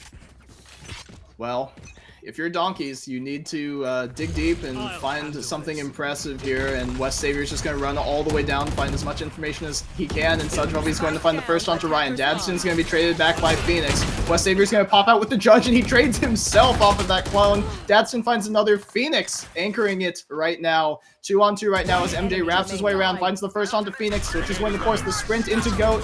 The concuss is going to come in, but the ult is going to be far, far away. He gets into... Oh no, please do not peek this angle. Magnolia, you must run away from Goat's angle, and he will. He will run back towards B site, thinking a little bit better of that angle. Goat just doing some 360s for the fun of it. Magnolia going to drop down very quietly onto B, sneaking his way back into Hobbit, and noticing that it's closed, he will think better of his movement. He's going to walk back around, probably clear out some B main space, but it's really difficult to think how he would play this one. You're in the 1v2 clutch. I mean, Magnolia needs a wish here. The Mogbubby players are doubled up here. They're just going to be looking for this Omen, and as soon as they find him, they will both swing together, most likely. That jump spot is crazy. They know exactly where he is. Magnolia really doesn't have any choice other than to run possibly C here. I'd imagine B, there's just too many angles. I feel like if he were to plant on B, he will... Oh, he is going to decide to just stick it all the way. The rocket will miss. He has to plant for CT. He has the smoke out, and he has the flash out. Magnolia's going to take down Goat. MJ has to win this clutch. 4 bullets, 2 bullets, a different switches to the classic, hits the right click, and that's going to close out the game. Mogbubby 13-5 over the Donkeys, and it looks like this is their group. Yeah, the wish was almost granted there, but it ends with a classic right click. Doesn't get as classic as that. I'm so sick and tired of that gun getting right-click headshots, and just like any amount of damage that gun does, I'm so sick and tired of seeing it. I mean, I don't know. You can call me a hater if you want, but I mean, that's just what it is, man. Yeah. I mean, these rounds were just really fast overall. Most of the rounds were usually decided in the first maybe 15-30 seconds, and overall really clean from Mogbubby, really showing why they're 4-0 in this group. 5-0 now, I'm pretty sure. It would be 5-0 now. That is a strong team. Obviously, one of the odds-on favorites to win it all right now. With that being said, we production has informed me they are 6-0. That is one of our, is it 2 6-0 teams right now coming out of groups? That is a very, very strong team, and showing why they're one of the favorites to win this whole thing. Yeah, I mean, there's not really much else to say. I really enjoyed watching their defensive half, though. I mean, playing so aggressively and just basically corralling the attackers into their own spawn every single round. I mean, yeah, I think moving forward, it'll be interesting to see how teams deal with this amount of pressure. You know what else will be really interesting to see? I'm looking forward to our third and final game of our doubleheader. This one really, of our tripleheader. This one will really determine who wins Group B. I mean, and it might be a little bit early to claim something like that, but if Cal Poly loses this one and the Narwhals win, you got to assume one more game for the Narwhals against one of the other teams, Hypercharged or Straw Hats. You've got to assume that is probably going to determine the winner of that group. A very close one that we've got later in store for us there. But Jake, do you have any other closing thoughts on what you liked from Mogbubby, and what do you think of Donkeys United's chances of making it out of this Group A? They were a solid team. I think Mogbubby just on another level today. And I think they'll probably make it out of their group. They looked really good, especially on their pistols and their first couple of rounds on both halves. Mogbubby just had their number after a couple of rounds, though. So, yeah. Sounds good. Well, there's not too much more to be said about it. That's going to be about it for us talking about this game. Obviously, we hope you will stick with us through this break right now before our third and final game of the evening. Stay tuned. You will not want to miss it. Let's say you're deep in a show. or a game, or the game, on a train, at home, at work. Okay, maybe not at work.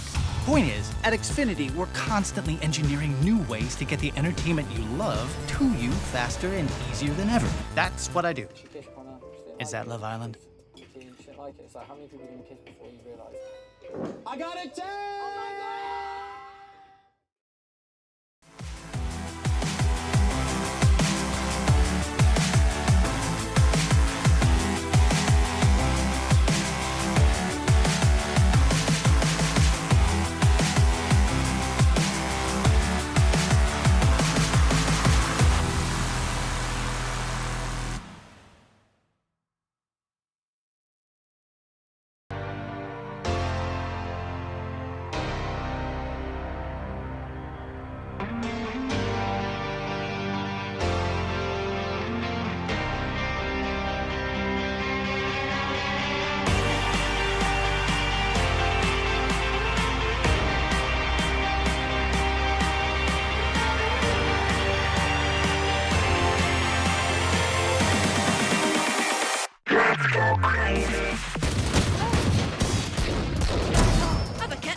One enemy remaining. Last player standing. Weak.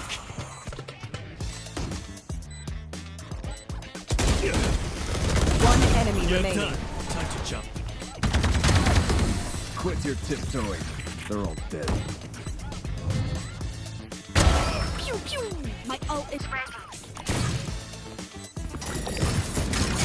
One enemy remaining.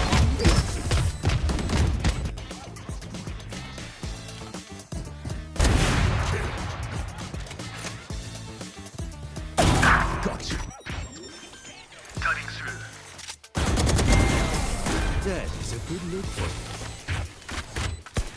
Rush out! Target down.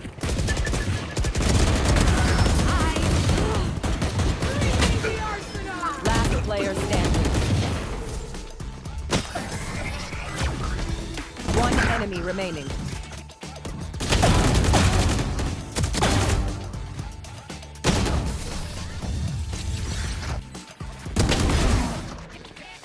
One enemy remaining.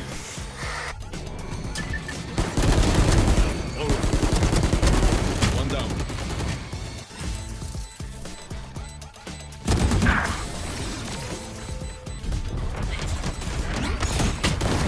One enemy remaining.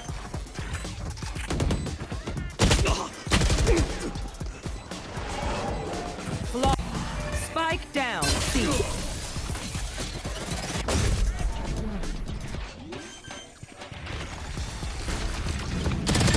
Spike planted.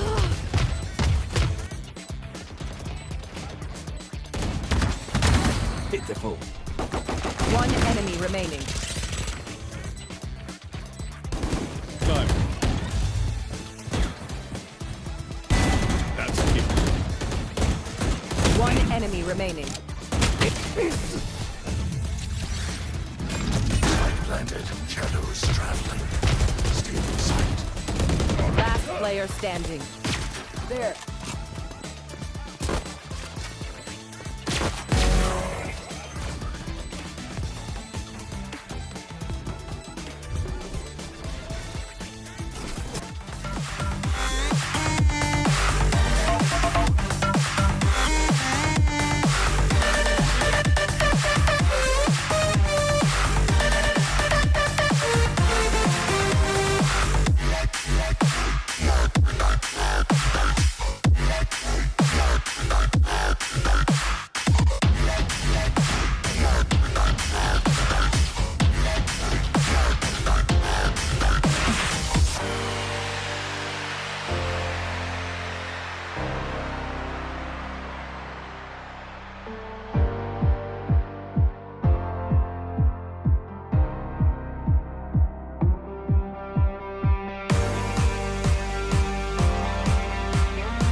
Let's go to see the stars and the moon. I'd fly far into space as long as I am with you. The light in my bright eyes when you're near. The fluttering I feel in my chest when you are here. I can't explain this kind of love. It pulls me to you, I want it, I can't get enough. So share this precious life with me. Just take my hand and let's enjoy the things that we'll see.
Welcome back, everyone. We hope you stayed with us through that break. Thank you very much for sticking around and for watching us. And obviously, while I'm rattling off my thank yous, I cannot forget to say thank you to our sponsors. Thank you very much to Xfinity, to Five-Find. Of course, as I mentioned before, I am casting all of this on the Five-Find mic. Thank you guys very much for the work that you guys do. Zotac, MSI, Valhalla, and of course, the UC Davis Cinema and Digital Media Department. All of these guys, all of these people, these wonderful, wonderful people making our tournament a reality and helping us all out with running this big event on Picnic Day. I cannot stress this enough. Picnic Day LAN, the first of its kind, probably, I'm pretty sure. I'm not old enough to know the history of Picnic Day, but with that being said, Jake, we've seen some exciting games today. What do you want to see from our third and final game, the last game of Group A action here at Moogie's VALORANT Throwdown? So, seeing as Yapping Narwhals have won this game before, or won against this team before, but they are on the verge of potentially not making it out of their group, I assume they will pick a real comp for the first time on stream.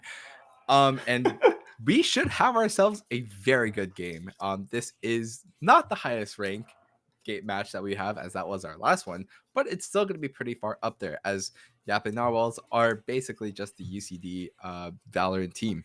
So, again, hoping for a really good game. And this should be the remember how I just said that last game was the highest ranked Valorant game that we've cast here live on Moogie's VALORANT Throwdown. With that being said, I think this one probably clears that one, because I think the average rank of this game might be a little bit higher even. There you go. Yeah. So we should have ourselves a very fun match ahead of us. Do we have the map that they're playing on yet? Or are they still doing? They're still doing map pivot ban, and we will get back to you on that. But we have seen Lotus a ton, and we've seen Bind a ton. I don't think we've seen another map on stream. So we can probably assume it'll be one of those. I'm so ready for the surprise Abyss pick that nobody has ever seen coming. That'd be fun. I'd be down for that. But most likely it'll be banned. Yeah, well, I mean, I shouldn't complain. Yeah, I shouldn't complain about Bind or anything like that, because honestly, as long as it's not Icebox, your boy is a happy camper. Yeah, but Icebox has all the cool angles you can take. You don't like the zip line across into the random headshot. I mean, I hate verticality. Peak Valorant right there. I hate gunplay. verticality. Me too. All right. Well, with that being said, it's just because your boy can't aim worth anything. It happens. But, you know, we can all take aim, and we can all try our best to get a little bit better. And that's honestly, why we're here and not in the server. Exactly. Because if we were on a team, we might be a little bit cooked. It happens. Maybe a little. I mean, it'd be fun to, though. I wouldn't cross it out. But with that being said, I would never eliminate the possibility of clowning around with the fellas. Anyways, with that being said, there's no clowning around here. The winner of this match is going to be, I can say this very confidently, the winner of this match is the winner of Group B action. So I thought you were going to predict who was going to win the match here. No. If I had that kind of prediction, you know what? Go ahead. Sure, I'll predict it right now. I think the Narwhals are going to win this game. There we go. We have our first caster curse on the set. We are so back. And honestly, I'm just saying that. Yep. We have had a good run of caster cursing today. I'm not going to lie. So the reason why we are not quite in game yet, for those of you watching, the Narwhals had some tech issues earlier in their earlier match against Hypercharged. So we're waiting on a result there, which would be the second to last game in Group B, obviously. And the last game is coming through right here as soon as they're finished. They are up. Production, can I get an update on that one? I think they're up like 10 to something. I don't know. They're up 12-2. All right, so with that being said, that is a little bit of a round differential. And if we look at the ranking points and stuff like that, I'm just taking a look at the sheet I got next to me. Off of a win like that, Narwhals will have the rank point advantage if it were a tiebreaker, and both teams will probably be 4-1 going into this game. So the winner of this game is the direct winner of Group B, and probably one of the stronger teams here at the event, or would be considered one of the stronger teams here at the event. Jake, I've already cast my curse. It is your turn to either undo it or double down. I'll double down. If Yapping Narwhals picks a real comp, I can see them going pretty well here. But it is worth noting that even without a real composition, they did do some damage to some of the other teams here in the group. You got to also lost as well. They did. But you got to assume they'll take this a little bit more seriously. That's what I'm hoping for. That is what I'm hoping for here. All right. I just had to duck down real quick. Didn't want to get hit by anything from the audience, obviously. But that being said, all of Cal Poly is ready and waiting. They're just hoping that the Yapping Narwhals close out that game nice and quickly. I do believe their game is over. Yeah, so we are at 5 of 10 in the lobby, so I assume it's going to hop in any second now. Yeah. Predictions. I don't even have any predictions because we don't have map pick ban yet. So that's what we're currently waiting on. What do you think? What map do you think we'll see? I don't know. I haven't seen enough of these. I haven't seen enough of these teams live. I want to. That is a good question. What maps have these teams played already? So I'm just looking in the game results. Obviously, I'm typing slow, and I'm just looking for their I know we results saw right now. I think we see Pearl. It was Yapping Narwhals versus Hypercharged for Pearl map 1 on the first day of Moogie's. They've played yes, you are right. And then they played Lotus. Yeah, and the other games that they have played against Hypercharged, Slow has played against Hypercharged and Straw Hats on Haven. So honestly, I would be down for some Haven. I do like myself a three site map, and I do also like big maps. Big maps. Are you sure it's rotations. 3? I swear people only play on 2 sites there. There is a third one. I know. Really? It's a little bit controversial, but there is in fact a third one. Really? I thought Lotus was a 2-site map too. Well, we just saw that one be a 3-site map. We saw plenty That's of so B-play. true. No, you're right. You're right. And traditionally, Lotus actually is a 1-site map. Thank you very much. It is a 1-angle map. It is the A long angle map. So with that being said, we've already seen some teams bucking the trend here. So hopefully, if we do see some Haven, it will be a 3-site map. I do think it will be. Yeah, you're right. We did see Mogbubby kind of unfold the map there and find the treasure chest on B site. And, like I think we will see hopefully a 3-site Haven, but we're still waiting on pick and ban. Obviously, this is if it's speculation. If it's just like bind again, I mean that's fine. Don't get me wrong, but like, your boy would be kind of unsatisfied. I get you. What other maps can we see? Let me pull up real quick the actual Valorant pool. Because that is pretty important. Splits there, and I don't want Fracture. that map either, bro. Oh my gosh, really? I mean, Fracture would be kind of. I'd be down for Fracture. Yeah. I really like Fracture. think there's a lot of cool things you can do on that map, especially as the attacking team. So pretty it's cool to see if likely, they I'm can pretty do it. sure it's Abyss Bind, Haven Fracture, Lotus Pearl, and Split. So with that being said, the only map I really would not want to see again would be Bind, personally. I would be happy with any of the other ones. Yeah, I'm a little sick of Bind already. I've only seen it like 75% of my games. Abyss that is I've banned, casted. GG. I'm Abyss tilted. banned. We are heading towards Bind Street. No, That is the please first don't. ban. Not really a lot of people like to play on that map. It's just weird.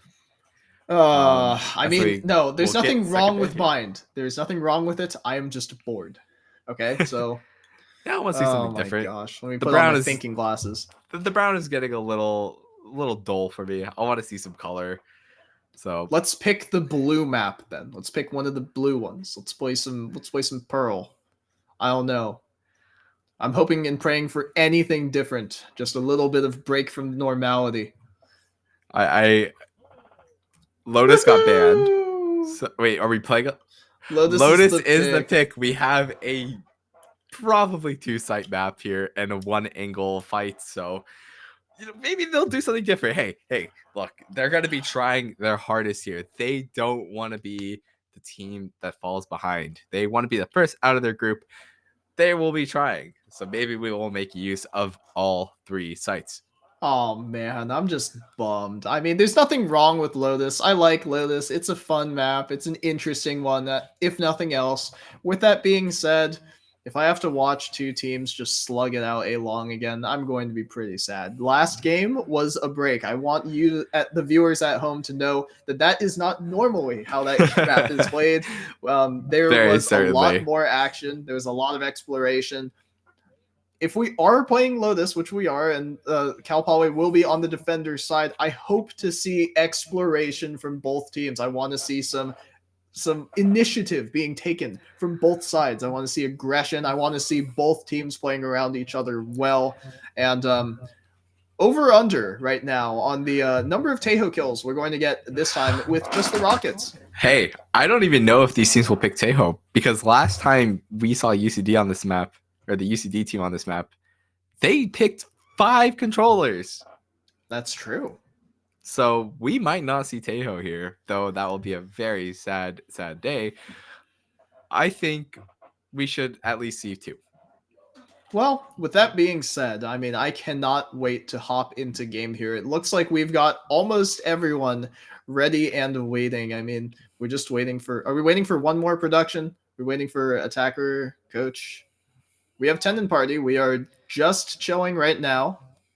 And we should get started at any moment here. I mean, obviously, I made that blind prediction in the Narwhals, the caster curse, without even knowing what map it was. But maybe that's just a little bit of the UC Davis homer in both of us. And production is ready for us. We do not need to continue yapping here. We can watch the Narwhals yap and Cal Poly. Very subtle, very subtle. I dig it. We are getting good luck, have fun from both teams, so we should be getting into our Champions Select soon. Champs? League of Legends player here. What agents do you think we'll see here? I also enjoy getting 300 gold when the spike goes down. It's all good. With that being said, can we please have some, like, I understand we're going to just play Omen, and it's going to be boring. I mean, it's not boring. That's not the right word to put it, or it's not the right way to phrase it.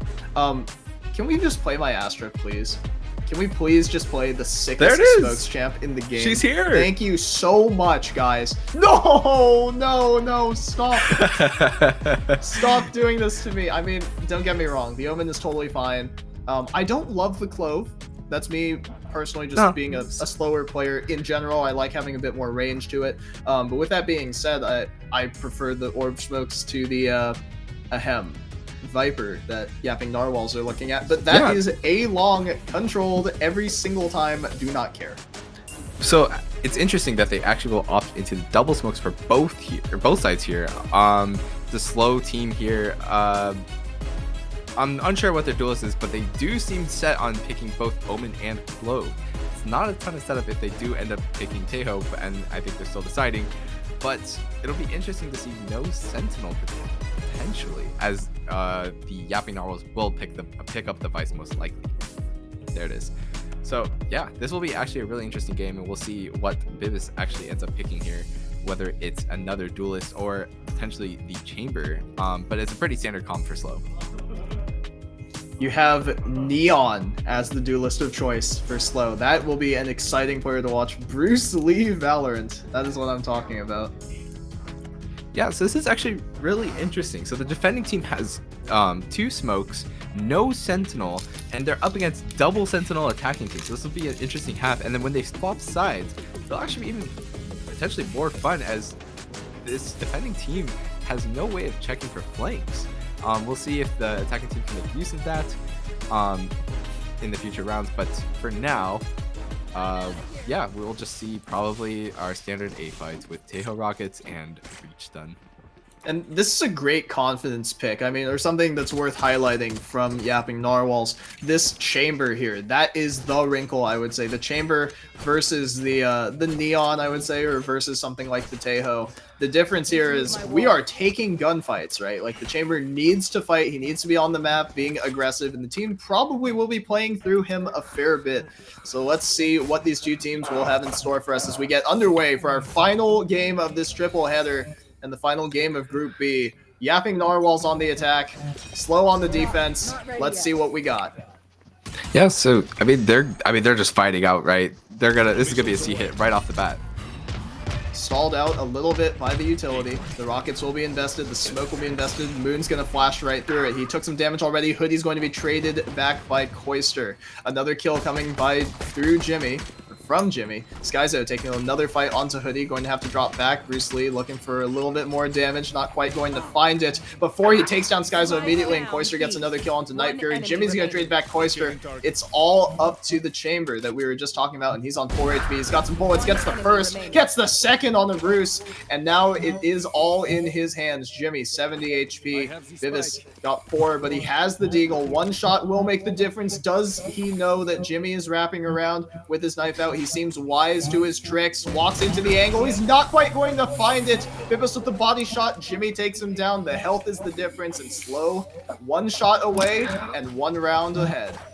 Yeah, so after the rockets come down on C and Yapping Narwhals don't make it onto site immediately, they try to enter through B, and then they spread too thin. They're not able to trade out any of their kills. We'll see if they clean that up later. I really want to see them kind of explore a little bit. You have the Yoru make use of his TP, let some chaos rain in as they're lining up on A again. We are so back. Yeah, take it away, Jake. This is just going to be a standard route. They're going to run out A. We'll see if the Neon finds any value, and yes, he will, with the first kill going over to Bruce Lee Val. And that is one of the cool things about Neon. This movement duelist does not need to prep that dash. She can slide whenever she feels like it. She does not need to waste it like her Jet counterpart. With that being said, Jax is going to be here on the angle. Baypopper is going to be naded off. He is not quite going to find safety there, but he and the Moon are both going to drop back. Jax is going to continue holding the strong angle. There's a 2-man stack on B that can be quickly reinforced for slow. The damage comes through, but Jax is untouched so far.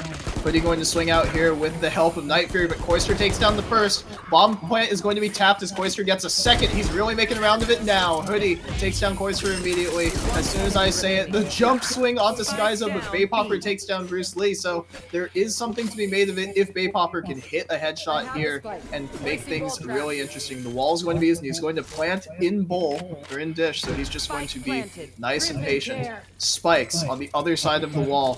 Jump, a little bit of noise being given over, but they already knew where he was. The drone's going to come through. Spider not quite going to see it, and he's going to check through Cubby. And Baypopper does find Hoodie on the timing, so it's all up to Jimmy, and he has a regen shield. This could get dicey right now. The jump peak not quite going to find anything, and Baypopper has the flash coming up in 1 second. Rockets coming through. Not sure exactly where it's going, but it sounds like it's going towards CT. Baypopper has to swing out here, and he takes down Jimmy. The 1v2 clutch on the jump spot. Baypopper breathing life into the Narwhals. It's anyone's half now. Yeah, I'm really surprised how that round went. Baypopper comes up huge for Yapping Narwhals, finding the Outlaw and able to take out the 2 people who didn't or were either injured or had regenerative armor. I think that's just a misplay. I feel like you need to buy heavy armor, especially if like stuff like this happens against the weaker buys, and they get punished for it, trying to be greedy. I but think we see... Oh, go ahead, go ahead. They're lighting up A again. Hi. It's coming. But Slow isn't actually taking advantage of A. The way we saw the two teams previously do this, they didn't use the Tejo rockets early. They're not going to actually at all. And look at this, Yapping Narwhal are making so much space here. Bruce Lee has an angle where he can hit the shotgun shot, but Koister a little bit too shallow of a peak for that swing from Bruce Lee. So a 5-on-4 here for Koister as he walks right through his own smoke, has the angle up heaven, knows the concussion's coming through, and Jimmy's going to take him down at close range. Koister giving them a little bit of a shot back into this round, maybe. Moon's going to go up, but he's going to drop back down onto site. So a 4-on-4, positions about equalized. What are you going to find in this initial peak? Vivius is going to take down Night Fury as Skyzo wallbangs out Jimmy, but Jack's going to trade him right back. It's all up to Jax, and the silent drop is not so silent when you peek into the thorns, but it's messy from the Narwhals. The shock is going to force Vivis off the angle. He's going to hear that bot being placed down, but can the breach of Slow close it out? He can! Another round being given back over. These ecos have been messy, but Slow is making it happen. Yeah, no respect on the side of Yapping Narwhals, just slamming into Jax, and they all fall one by one.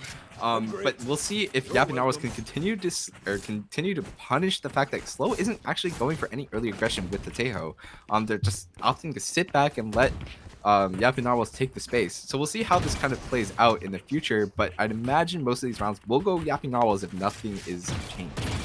One good throw deserves another is all I gotta say, so we just have to wait and see if they will go again or if we will actually play the game a little bit slower this time. And it looks like it'll be a 2-2-1 setup with a little bit more aggression on this mid explorer. The Tejo drone does show a fair bit of information, but it's actually just allowing Vivis to get up on this A long area while the Moon and Night Fury trade back kills. It's going to be 4 for 4, but no one of real import has gone down yet. The damage not quite coming through from that Outlaw, but the headshot from the Classic will do. And that's enough before Bay Popper takes him down. It's still even man, but Yapping Narwhals with the inside track over towards A. Jax, the hero of last round, will he peek out through the smoke? Will he get caught on the timing by Bay Popper? Koister is going to shut him down coming out of that smoke. Koister looking for a little bit more. Hits the one tap onto Jimmy. He's going to look for even more. You gotta think he's feeling it right now, but he's going to drop back, reload on the Outlaw, and just play it a little bit slower. They saw how last round went, but as soon as I say it, he's going for a little bit more. Night Fury swinging around, not going to find him. Koister, another headshot and another round for the Narwhals. Yeah, so this is going to spell very disastrous very quickly for Cal Poly Slow if they do not try to fight early. They're just kind of using their util and staying on the site. And look at that. The Neon is so stranded there because there's no setup for her. She's just in a terrible spot for her. And yes, she does find one. A little lucky there. I will lie. But this is going to be how the game's how the game progresses if Cal Poly Slow don't find an answer. So how do you approach this defender side now from Slow? Because you're down a couple of guns, you're down on the economy side a fair bit, and I assume they're probably down in ult economy as well. I mean, look at this. They're stranding their Neon, and they're trying to read a C hit here, but nothing's happened so far. They've used the tail rockets and gotten nothing off of it as the Neon couldn't push up. So the Yapping Narwhals are going to take so much space, and it's all up to them on what to do. They didn't really scout any site. They have no information themselves, but I'd imagine if one of them explores B, they'll probably walk in and plant. We'll see if they just misread this though. Could be pretty bad if they decide to just fight C, as Cal Poly Slow is stacked here. You do not want to overcook this. Oh boy. Big headshot coming through from Bruce, but it's not going to be enough to take down Moon. He's going to be back over towards C, but they have drawn attention. The Narwhals have drawn the rotate over towards A. Koister has a fight that he wins on Night Fury across the map, and now he has the flank position. He hits the headshot on the Jax too, looking for the third before Bruce shuts him down. Probably not going to pop into the res because Bay Popper has already taken down Jimmy. Vivis looking for an up-close and personal Outlaw shot, and Bruce with that saved gun going to be hunted down by Vivis. Going back and forth are the rounds right now, but the Narwhals are in the lead. Yeah, so Cal Poly Slow has to spread a little thin there as they're unsure of where Yapping Narwhals are on the round. We see like double investment into B, and Koister actually takes care of both of them, but that's just a byproduct of them stacking on C, waiting, and nothing happening, so they're unsure of what's actually happening on the other sites. The Neon finding nothing early either, despite the tail rockets being invested. And finally, we will see some early aggression on the side of Cal Poly Slow. They will most likely swing out Mount here and fight to pinch on B, but it's a misread. But look where the Narwhals are. They're in the place. A main. As 5. They have a Vice Wall behind them though, so all of this information will be very valuable as they take up the entire site and they force with an early Vice ultimate. A little bit interesting of an investment there as Koister finds Night Fury on a bit of a timing, we'll say, and now they know the flank is coming through. That wall cannot hold them forever, and they are wise to the rest of this flank. Bibis is in good position, but he's not going to get the first. It's going to be taken down by Hoodie, who gets a second onto Skyzo. That Clove, regeneration, and speed up, it's like a Brimstem on steroids. It's even better. Here comes the Armageddon onto site. Well-timed flash, but the kills maybe not necessarily coming through from Vapopper yet until he gets the first 2, and then he's going to slow it down and get the third. Maybe an ill-advised res from Hoodie, but the desperation is setting in so far, only 6 rounds into this game. Yeah, I mean, really scrappy round from both sides. Yapping Narwhal deciding to just fight them before they can enter the site, which I'm not opposed to. I would have really just liked to see them play in CT there, as they took it so easily after that Omen kill. And they knew the flank was coming through. They could have just all played on site and on CT and had just a superior position, but it works out for them in the end. So we do see a timeout coming through, most likely for Cal Poly Slow. It is for Slow, and they are going... I like that they're taking time here because they want to make sure that this half doesn't completely run away from them, right? They have been competitive in most of these rounds, and they've won a couple that, honestly, I didn't think they had any business doing. So, with that being said, there is still time to claw back this defender half, but you gotta assume they've got to invest some more players over towards that vulnerable A site. Either invest more players or be active on the other sides of the map and have your A player play back. I think what kind of happened there was Night Fury just caught lacking a little bit there. The rest of Cal Poly Slow was just a little too slow because the Vice Wall just stalls out so much, and the one fight was taken and lost. Ultimately, I think what will end up happening here, what's happening here actually right now as we see it, Cal Poly Slow is playing on B here, and I think it's just a misplay again here, though Yapping Narwhals might walk into it. Well, they're probably going to walk down, you have to assume. So here comes the Teja Rockets, and there's a shock that comes down as the Chamber ult is just going to be holding A. Koister's going to get the first and the second. He gets traded back by Jax, but a res coming through from Koister. Jax holding this close angle. He swings out, and he is going to take down Koister. So that is one rifle recovered for Slow, but it's a 4-on-2 man advantage for the Narwhals, and they're going to run their way straight into C site. Slow running all the way around the map, just chilling in CT, waiting for the bomb plant noise to go down. The spike will be planted at the mound area, and you gotta assume Slow probably just going to save this rifle and the shield. Yeah, I mean, it's the right idea, right? You have to play a little bit more aggressive, but it's just not the angle you want. And they just walked out without really setting up anything there. The breach stun could have been literally straight down B, and they could have taken the first fight, but there's no utility that's used, and it's just a dry fight that Koister ends up winning. I'm surprised that Hoodie is taking that shot, but that's a nice... Or I'm surprised he took that fight, but it was a nice shot. Vivis is going to be up close and personal before he gets headshot through the smoke by Vapopper yet again. 5-2 is the advantage for the Narwhals. That was the eco though, so let's see what Slow has cooked up, because presumably when you call the timeout like that, you are calling 2 plays, right? It's for your eco and it's for your actual gun round. What do you think Slow has cooked up for us here? So we see an op being invested on both sides actually, but I want to see them set this Neon up, get her on a good line, and make sure that when she takes that first shot, she's safe to fall back and onto the site. If she's not, it's just, I mean, yeah, she's just set up on the wrong line here. So they have to hold. There's no sentinel here. Yapping Narwhals can just walk in. Bibis is going to get all the way out to Rebel without actually much contest, and then he's going to take down Jimmy immediately. Gets posted on the Hobbit line, so now all Narwhals can walk up safely. This rotation is very fast from Slow, and it might leave the breach in a position where Koister can take him down, but Jax recovers very, very nicely to get that kill.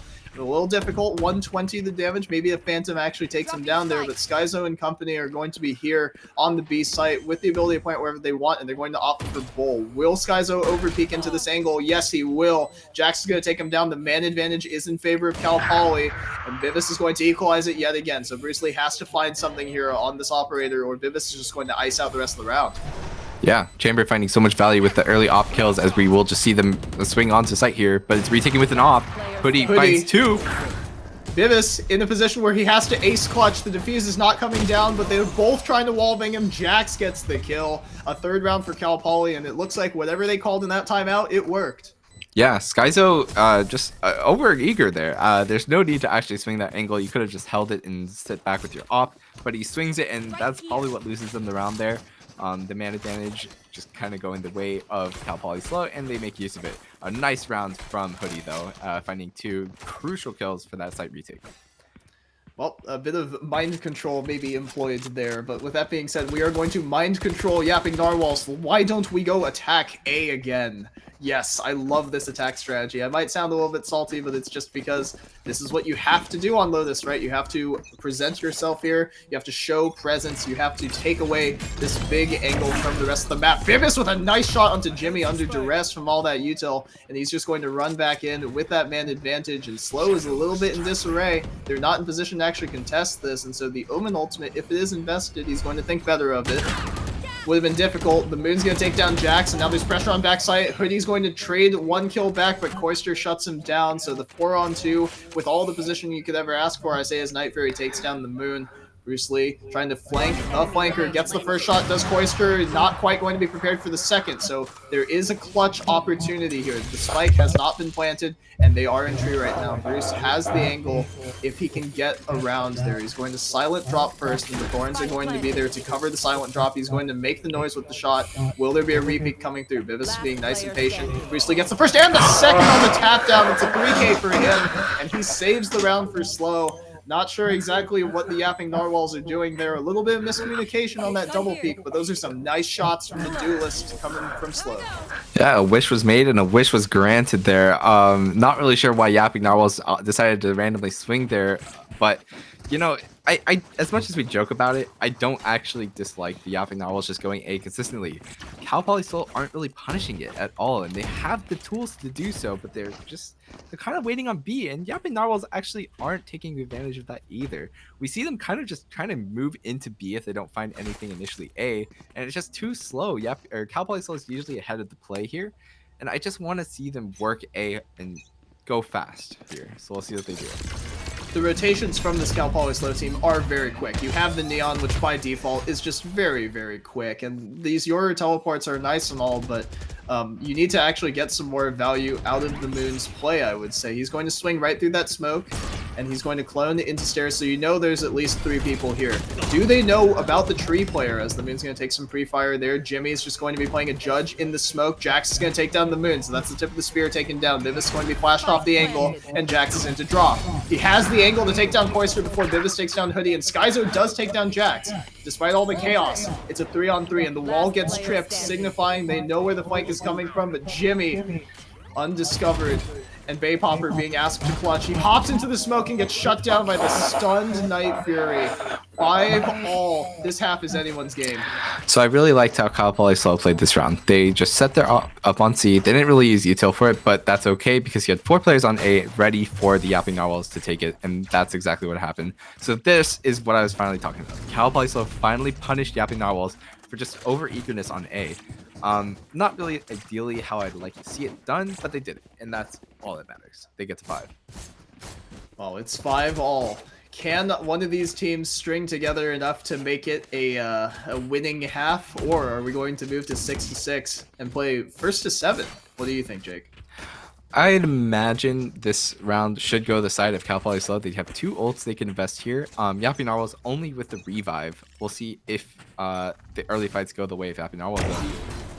Bruce Lee is going to take down Skyzo immediately. He's going to repeat and get the second 2. All of that pre-fire and not quite the kill. Night Fury and friends just going to set up the defense, and the Moon's going to invest the ult here, actually. Very surprising. He is going to clear out that corner. They know where the Omen is. The flash is coming through, and he's going to pop out, but he's not actually going to be able to pull his gun out. The jump peek around the corner. Koister gets both of them softened up by that judge.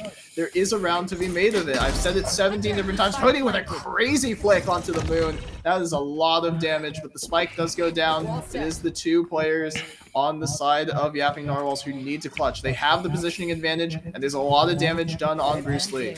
Bay Popper holding CT angle, while Koister, his brother, is just holding Waterfall. The rockets are going to come out from CT, going to force players out of the angles. Bruce Lee is going to just fake the dash into the smoke, but Koister hiding, biding his time, waiting for the peek coming in from the Neon. He has to turn his attention back to sight. Here comes the defuse attempt. Koister first shot, he gets the second too, and Bay Popper takes down Jimmy. The res ill-advised. The ace kind of 5k for Koister. He is taking over this game. And it's Yapping Narwhal's time to make a wish, and the wish was immediately granted. 2 kills go to the side of Koister there. Really interesting that they decided to invest your ult, but it works out. I think Cal Poly Slow backed off a little too fast, and I'm not sure where the Neon went. He finds 2 kills here, but then he kind of just... I guess they didn't expect them to re-hit C, and they get rewarded for doing so. So, you know, maybe a little bit lucky, but yeah, I mean, you're not complaining if you got Narwhals. Well, the Narwhals had a bit of a double peek setup. Or sorry, Slow had a bit of a double hold setup, and the Yoru popping out with the Judge, and then have it followed by Koister's rifle right behind it. That is a lot of damage coming in on the same angle, and they got a little bit collided, we'll say. The Armageddon is going to be invested pretty early, but it is the last round and a half, and Hoodie's going to take down the Moon, so I guess if you trade the ult for the kill, it's pretty worth. Bivis is down to 1 HP already. So Slow taking full control of this round. The Omen ult for information. He's going to hop back to be on safety. Here comes the Breach ult too, and the Neon ultimate. They're really trying to make stuff happen. Bay Popper with 2 1-taps immediately turns the round around. Jax and Skyzo trading it right back. The Narwhals have a 4-on-2 advantage. They were down 4-5, and now they're up 4-2. Night Fury has to be a hero right here. Koister is sprinting through until his decay goes out. Night Fury knows where the bomb is being planted, but can he peek in without being taken down? Skyzo makes it happen. Bay Popper holding the last player. It's just Jimmy, and as the smoke fades, so does Jimmy. A 7th round for the Narwhals. They are winning this half. Yeah, so Cal Poly Slow didn't need to actually just accelerate there. They could have just waited for the bomb to go down. They had man advantage, just retake together, but they decided just to send it. And I'm not really sure why that is, but it just gets punished by Bay Popper, who holds his teammates and prevents them from trading him out. All right. Craziness aside, we have slowed down the game. We're back on the pistols. There will not be any insanity, probably, for the next 40-something seconds. Jake, what are we doing here? What's the attack? What's the game plan? So Slow definitely want to play an accelerated round. They don't have any sentinels to kind of ward off any flanks or hold any ground. They need to take kills and they need to fight. So they need to scout out the sentinels so they're not running straight into the Vice, as those thorns will rip and tear them apart. As we see Koister fighting too early.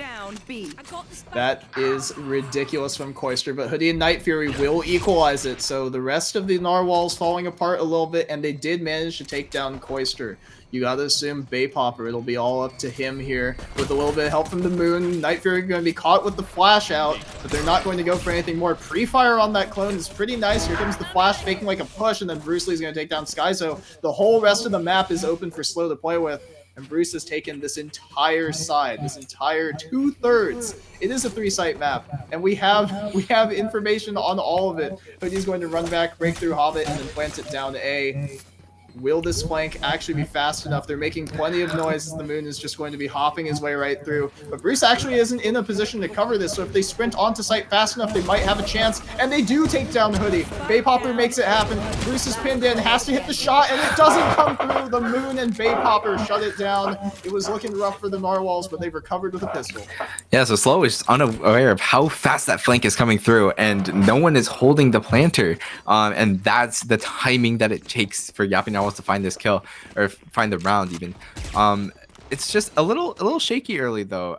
Yapping Narwhals are they had a really good 2 kills from Koister, but they kind of troll back to more kills, and we'll see if that sloppiness kind of gets the better of them in the future rounds.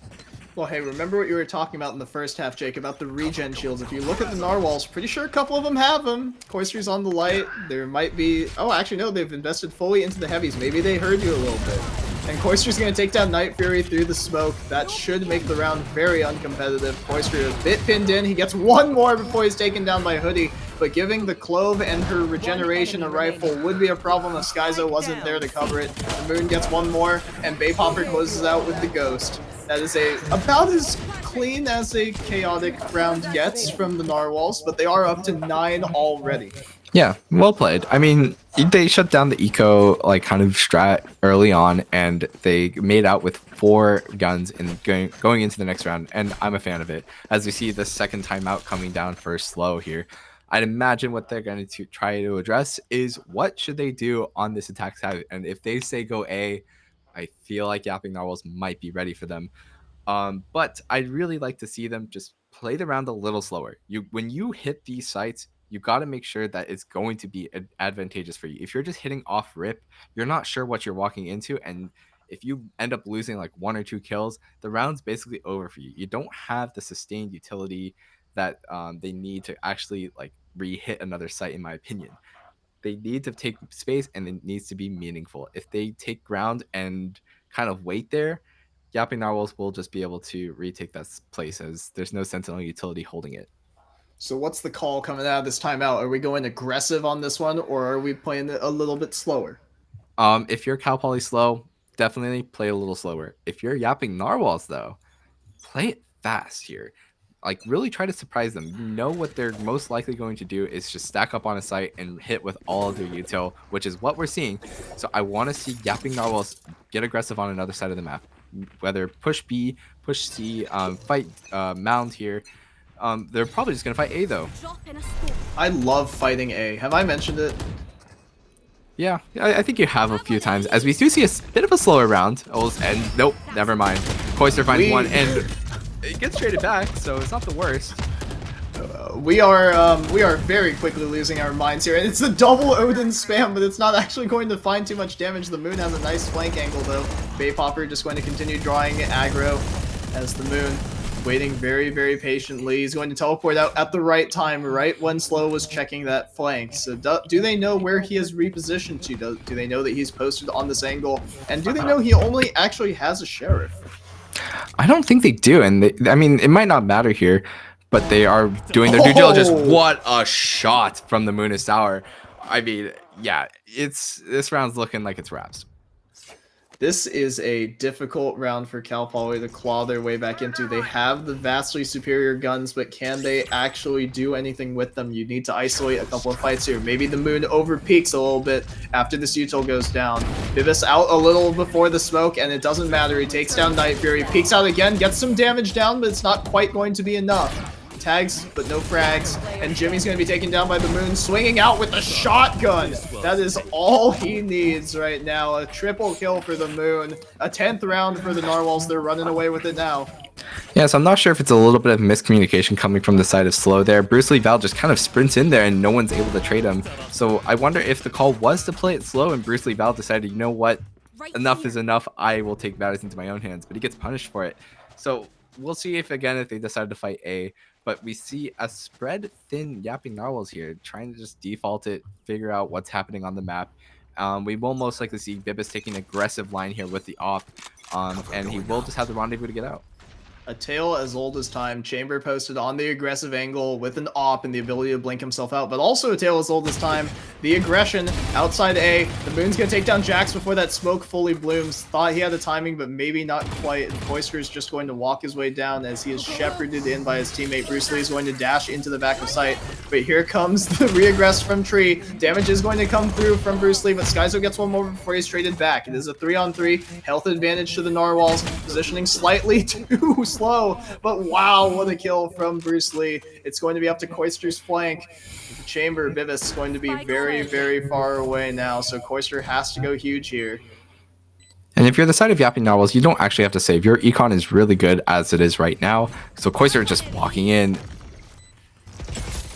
You gotta go for it. You gotta get damage down, and Koister does through the wall, maybe off of his own decay, but Hoodie takes down Bibis, and they know where the last player is. They know that he just opened that door, so they're going to make no secret of it. He's running up heaven, and it's planted for drop. Koister would have to clear out so many angles, and he's not going to find anything. Smoke on the bomb, probably to try and find the defuse, but the Tejo rockets are coming through, and he's going to have his back turned to Hoodie. A thrifty coming through from Slow. It's one of the first that we've seen today, but it's nice from Slow. A good recovery from them. Yeah, so the two Yapping Narwhals players playing in tree, one of them swings out and is unable to get the kill traded, and that's what ends up spelling defeat for them. They had a really nice idea early on in the round, though, that we'll see it comes to fruition here. They put the chamber on a deep C line with the rendezvous to be able to get out, and they actually had someone coming from B to help assist if they were an early fight. So we will most likely just see that again. This is going to be a mound fight. That is totally okay, so long as they can find Bibis on this aggressive angle, but he's so far out, they will not be prepared for him. He gets the first two and the third. Great setup from the Narwhals. Hoodie's going to ult back into the round, but I think the Narwhals have done enough to where they can just chill out and let this flow burn down. Bibis gets a fourth right now, fed one by Hoodie, and Koister's going to run around and seal it. A flawless on the back of that Thrifty. They're sending a message here. As it was foretold, the deep line from Bibis able to find 3 kills early on, and that is what secures them the round. As we see the replay here, what a great 3K coming through from the side of Bibis. And you know, this is what happens when you don't really explore parts of the map early on. Yapping Narwhals did this last round, and there was no information gained from it. So, you know, we're just gonna run back A. If it worked, it worked. It will most likely work again. Bibis will just take up the C line again. And we'll see what Yapping Narwhals does in the mid-round here. I think they should chill out a little tiny bit, but there will be no chill here. There will be a continued A fight, and the damage coming through from the moon onto Jimmy is devastating for Slow. Koister's up on an aggressive angle. He swings and one-taps Night Fury again. He's up to 30 in this game. Jax wise to this flank, going to see if he can take down Koister, but Skyzo and Koister are going to close out another flawless round from them. 6 chances at map point, 6 chances at group point here for the Narwhals. Yeah, so the early information comes down that they're trying to hit A, and Yapping Narwhals, having seen this before, understand that it's most likely just 5 people coming through A. So Koister just finds the timing to walk up and gets 3, I believe, 2-3 kills there, and it's just looking really good for Yapping Narwhals. As a timeout from the Yapping Narwhals is maybe they're talking about what best way to troll in this last round. Will it be 5 Odins on A or 5 Odins on B? Maybe we'll just see 5 judges. This is what we in the business call disrespect. You know, this is BM right here. I'm pretty sure from the Narwhals. It's a little bit of, hey, you know, you guys had a great run. You know, good for you guys in this one. Okay. Apparently, production is saying it's a bathroom break. I think it might be a little bit more than that. This is like a marinade, like timeout. You know, you're like massaging the opponent's brains. Like, yo, you got to think about this real quick. You are on the set of just losing 6-13 here. Like, what do you got for us? And from the early kind of positions we see here, we see 2 on A, 2 on B, and 1 on C. Bibis again taking the C line. I can't imagine it'll be anything different than the default. Now, Cal Poly Slow, A hasn't worked, C hasn't worked. They're gonna walk up B most likely. With that being said, if it does end up being a B split, the Narwhals have a nice aggressive setup on that A line, and it would be difficult to shock them off because the breach is not in position. Koister's going to waltz right down mid, and he has the Odin. He has all the bullets he could ever ask for. The tracking is not quite there. He's going to ult in the open, but Bruce is there with the shotgun trying to get the trade, and he's not going to get it. Koister's going to shut him down, and now Slow is in a horrible position. Night Fury asked to clutch, and he cannot do it alone. The Narwhals are going to win this game and win this group with a 13-6 win over Cal Poly Slow. The marinade timeout. I think it got in their heads a little, you know? They're like, you know, A didn't work, C didn't work, B it is. And yeah, it's just a hard read, right? I mean, you literally saw the mood throwing 2 flashes back to back and immediately swinging, and they're just rewarded. I mean, it's rough as the side of Cal Poly Slow. It just feels like they're always on the back foot in terms of their map positioning, and Yapping Narwhals seem to have map hacks on, quite frankly. Man, that was a game that we just played. Oh my gosh. It is what we just watched. Sorry, production is asking something real quick. Oh, okay. We're good. We are good. Everything is as normal. The standings are being updated right now, and in our next stream, you will be able to see all of this in a great visualizer. Thank you very much, Alex, for what you do. With that being said, That was a crazy, crazy game. Some very fast-paced action from both sides, actually, and some craziness. Jeez, I don't really. I'm having some trouble processing when Dude, this went down. some wild clutches as well. I mean, we saw what was it, like 3-man disadvantage clutches coming through from both teams, I believe. I know there was the crazy what should I call it, 1-on-2 that Bruce Lee Val hit. So I mean, yeah, both of these teams extremely skilled, and it'll be exciting to see as they move into the future playoff rounds here. All right, official heads up from production. Yapping Narwhals and Cal Poly are moving on out of Group B, going on to the next stage. It has yet to be determined whether. Well, I'm pretty sure the Narwhals at 5-1. Are they? What do you think, Alex? Are they allowed to go on to? They're close. We're going to be doing some numbers, man. This one's doing numbers. With that being said, we were also doing some numbers today. We were screaming our lungs out for all 3 games that we played today. We hope all of you guys had a good time. Jake, do you have any thoughts on what we got here, the 3 games that we watched and were able to shout about today? Yeah, so I mean, I got to shout out Mogbubby. I mean, they played such an insane map, in my opinion, and it definitely going to be one of the teams to look at moving into the playoff rounds. I also thought Yapping Narwhals, they're sloppy, but their gunplay is there, and I think they also are going to be another team to look at going forward. Well, there was a lot of action going on in this, the final week, of course, of Moogie's VALORANT Throwdown regular season action. I'm pretty sure the next time we see all of you guys, Alex, can I get some clarification on that? Will it be in the play-in stage? Yes, sir. That will be very, very exciting. And if you guys miss out on any of the action, you definitely cannot miss. I have only plugged this 4 times during the course of the stream. You cannot miss LAN finals at Picnic Day at UC Davis. But once again, thank you. We're going to throw our shout outs again. Shout outs to, of course, Xfinity, Fifine, Zotac, MSI, Valhalla, and the UC Davis Cinema and Digital Media Department. Jake, do you have any shout outs? Otherwise, I'm going to shout out our broadcast people. Alex, thank you very much for what you do on production. Rachel, thank you for observing. Jake, my boy, you got anything else? You got it for me. I was going to shout out production myself if you weren't going to. Sounds good. Well, thank you all very much for watching. We hope to see you again very soon. But for me and Jake, we're going to call it in the evening. Have a good one.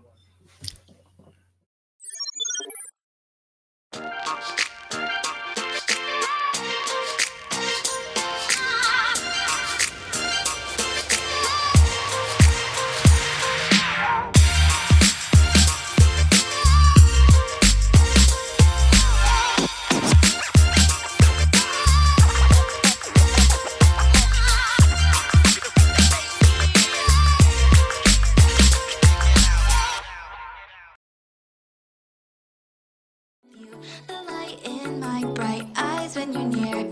The fluttering I feel in my chest when you are here. I can't explain this kind of love. It pulls me to you, I want it, I can't get enough. So share this precious life with me. Just take my hand and let's enjoy the things that we'll see.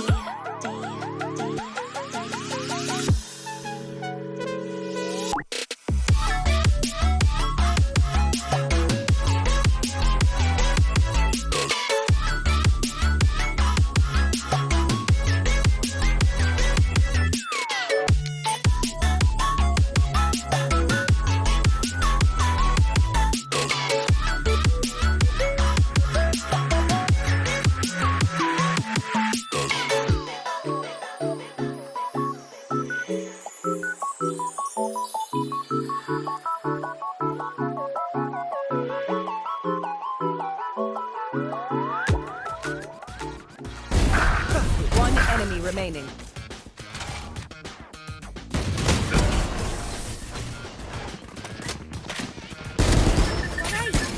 Refreshing. One enemy remaining. Spike down. Clutch. I expect.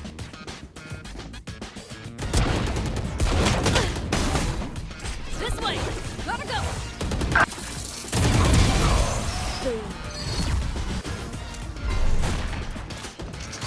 One enemy remaining. It's a shot.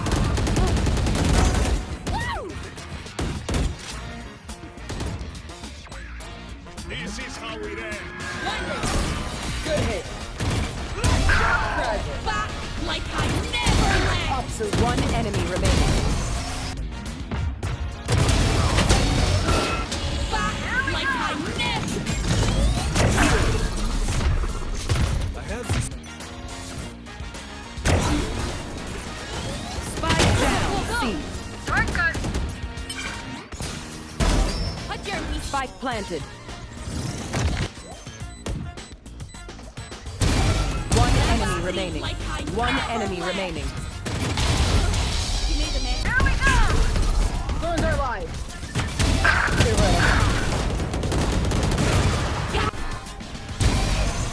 Those. Bring me the arsenal.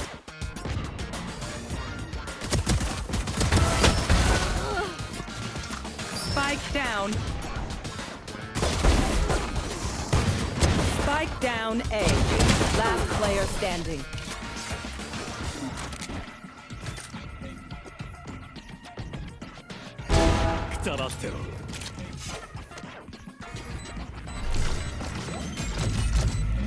My food is ready.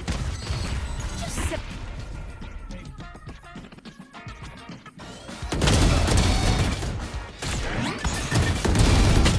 Gotcha, fun. The trap destroyed. One enemy remaining. Long.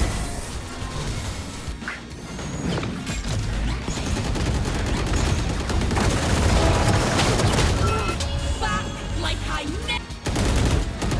Last player standing. Defenders win.